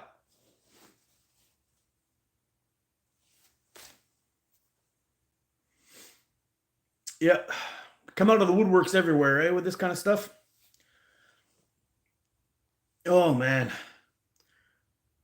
Well, they'll have to do a video on a tournament when you get all the information. Hey, I hope some of you guys that are going to this East Coast slingshot tournament are going to be doing some vids. I don't know if this is going to be if it's going to be possible if you're guys going to be concentrating on the tournament and hanging out with your bros. But it would be cool if we could see some tournament shooting and videotaping it too. Actually, be pretty awesome. I gotta check what time it is. I got an appointment today. Oh, we still got a little bit of time. Yeah. Wow, guys, can you believe it? We've already been at it for 3 hours. Holy smokes. Time flies when you're on these lives, eh? I'm gonna try to crank some vids out. Yes, always count on Mikey. Interviews would be awesome. Yeah, that would be freaking awesome. Talk about the overall experience. I'm sure you would end up pulling a bunch more people in there. There's zero service, so no live. It doesn't matter about the live, but it would be cool. It would be cool to see if there was some some videos of the experience for those people who haven't or maybe on the fence of going that will end up showing up the next year. That would be fun.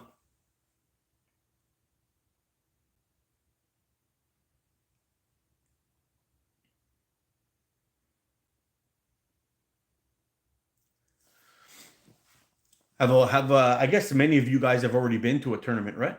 I know Mikey has, but a lot of you guys, I'm sure, have been to a few of these.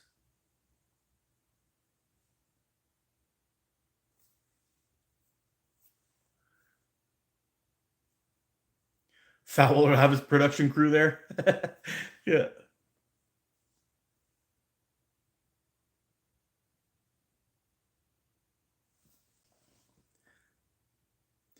The big question, if you had one frame, one taper, one latex only in ammo, and you were stuck on a desert island with plenty of small game, which one of those would it be? Well, you guys are killing me with these questions, man. It's almost impossible for me to answer, but if we're looking at anything in my top five, so the Titan Hunter, I know I'm not really answering your question. I'm kind of dodging it at all costs, but um, so yeah, the Titan Hunter, the Beagle version 1, the Cygnus, the Sniper Sling Enlivener, or the Wasp Venator. My taper would be, if we're talking for hunting, for small game only, I would probably be using 24 to 12 would be my taper because I get some 6 speeds with 8mm steel, and I would hunt with 8mm steel. Shot placement's key, and I'm pretty good at shot placement, so that would be my go-to. I'd probably be my Titan Hunter I'd bring, actually. Yeah. My first tournament last year, and this one will be my second. Oh wow, very cool. Yeah, Smo, what would you do? So I would go with the Titan Hunter 24 to 12. Bands. Ooh, yeah, I forgot about the bands. I've got more experimenting to do with the Omega Slings to see what speeds and whatnot I'm getting out of those things. But so far, it's looking really good. But I would probably end up going with Sniper Sling Yellow. 0.6 at this point.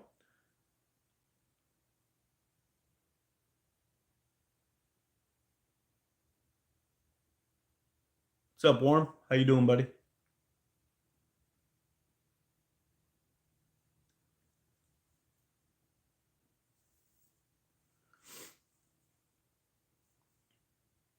So, Smo, same question at you. Pressure's on, bro. What would you take?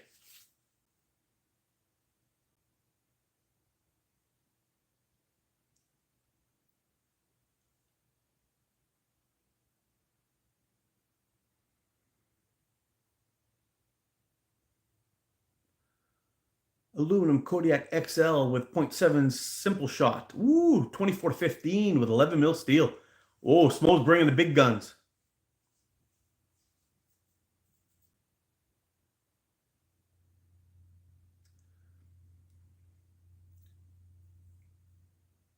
I know I got to tell you, man, CG slings, it should say CG Tony Montana slings.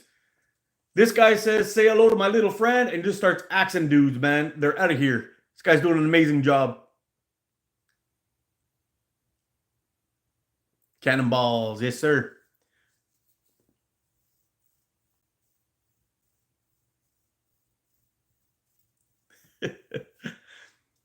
Hey, Smo, do you find a difference in your release? Do you have an easier time or a harder time with smaller versus bigger ammo? Let's say between 8mm and 11mm steel. Question for all of you. Do you find you have a better release with a certain size ammo?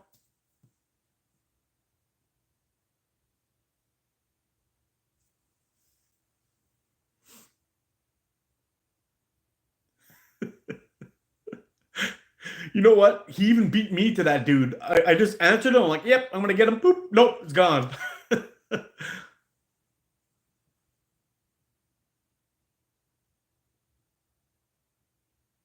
Beat releases with 8mm steel. Yeah.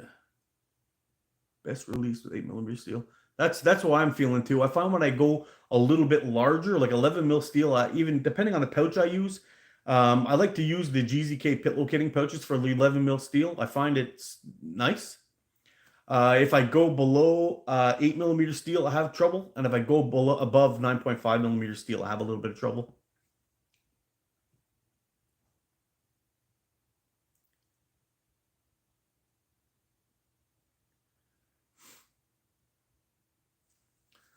I really like the S Enlivener, man. It's really, really up there.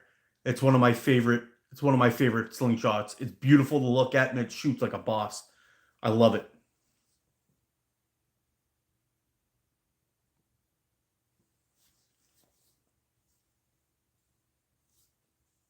Yeah, I have a hard time putting that frame down. It's one of those. It's in my top five. It's in my top five.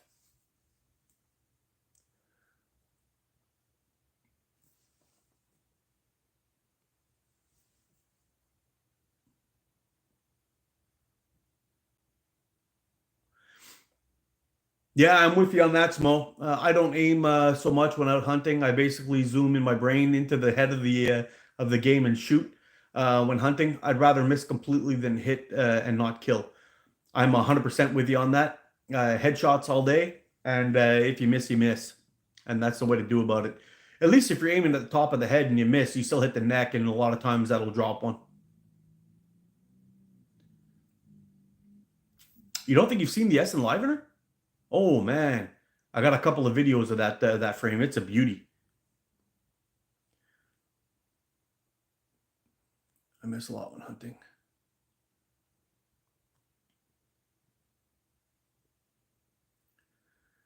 Yeah, squat shot. It's a very, very nice slingshot. If you get a chance, if you want to see what it's all about, check the S Enlivener. You can Google it on YouTube or whatever it is. I have a review.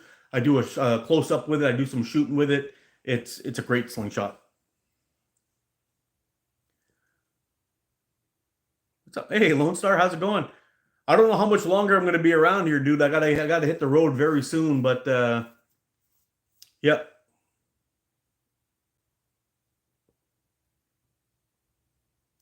Typing while on a stair climber. You know, the other day I joined in with Mikey and JB, and I was on my bike. I was on my bike pedaling around, chatting with them. It was fun. Well, in my bike, on a trainer inside my house. It's winter here and not biking around.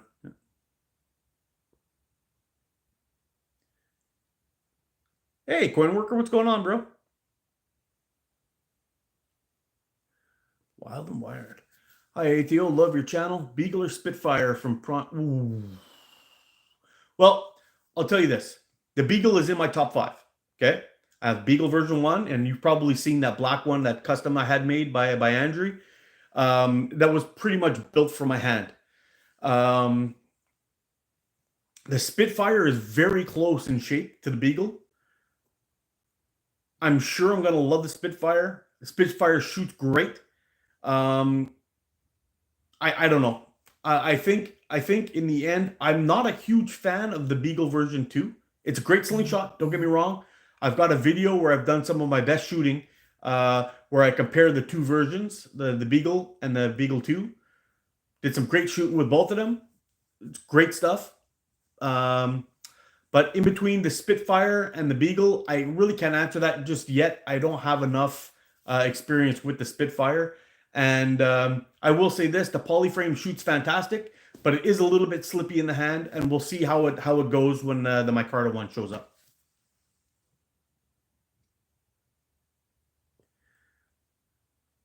Getting that fitness. Yeah, you got to, man. Got to stay in shape. Yeah, Spitfire is no joke. You see that? Did you see the short I did with it, Mikey?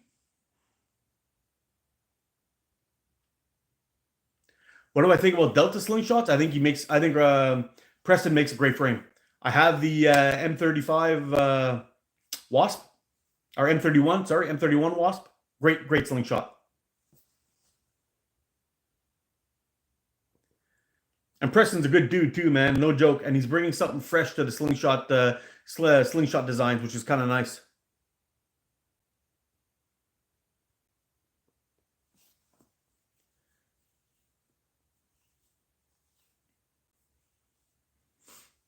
That short was fun. I think I'm going to start pumping out a little bit more of those things. Yeah. Yeah, I got a lot of those things I got to check out. The shorts are actually doing pretty good to my channel. I'm bringing in a lot of new people with the shorts, so I think I'm going to keep pumping out some shorts. I'm going to get back to the grill and slinger pretty soon too. Once the weather gets a little bit better and I get the barbecue all cleaned up, because it's one of my favorite things to do. I throw a big chunk of meat on the barbecue and I take some shots and I eat when I'm done. So it's pretty nice.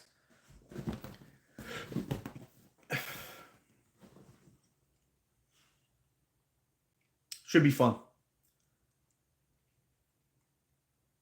Anyway, guys, I think I'm going to wrap this one up. I got some running around to do. We got to get the dog all packed away and walked, and then that'll be it. So today, I think we're going to stop it around. Oh, have your lives been getting way more views than normal? Mine have gone through the roof. I don't know why lately. Honestly, Mikey, the last couple lives I had like 6,500 views, 5,000 views on them. But I think a lot of them are just trolls bopping in and out nonstop, like bots and things. It's kind of good in some ways because a lot of people are sticking around. Like my view time is good, but these guys actually hurt your view time when they're popping in and out. They come in and say something stupid and split. It's no good. And I noticed that my views or my subscribers go up, and then like a day or two after I lose like 20 of them. So yeah, that's it. Anyway, guys, I'll be back again next Sunday, same time, same channel. And if you guys want to join in, I'll check you out later. I'm loving these chats with you guys. So I'll catch you later. You guys take care, stay safe, get up, practice, be good to each other. I'll see you again soon. I love you guys. You're freaking awesome. Bye for now.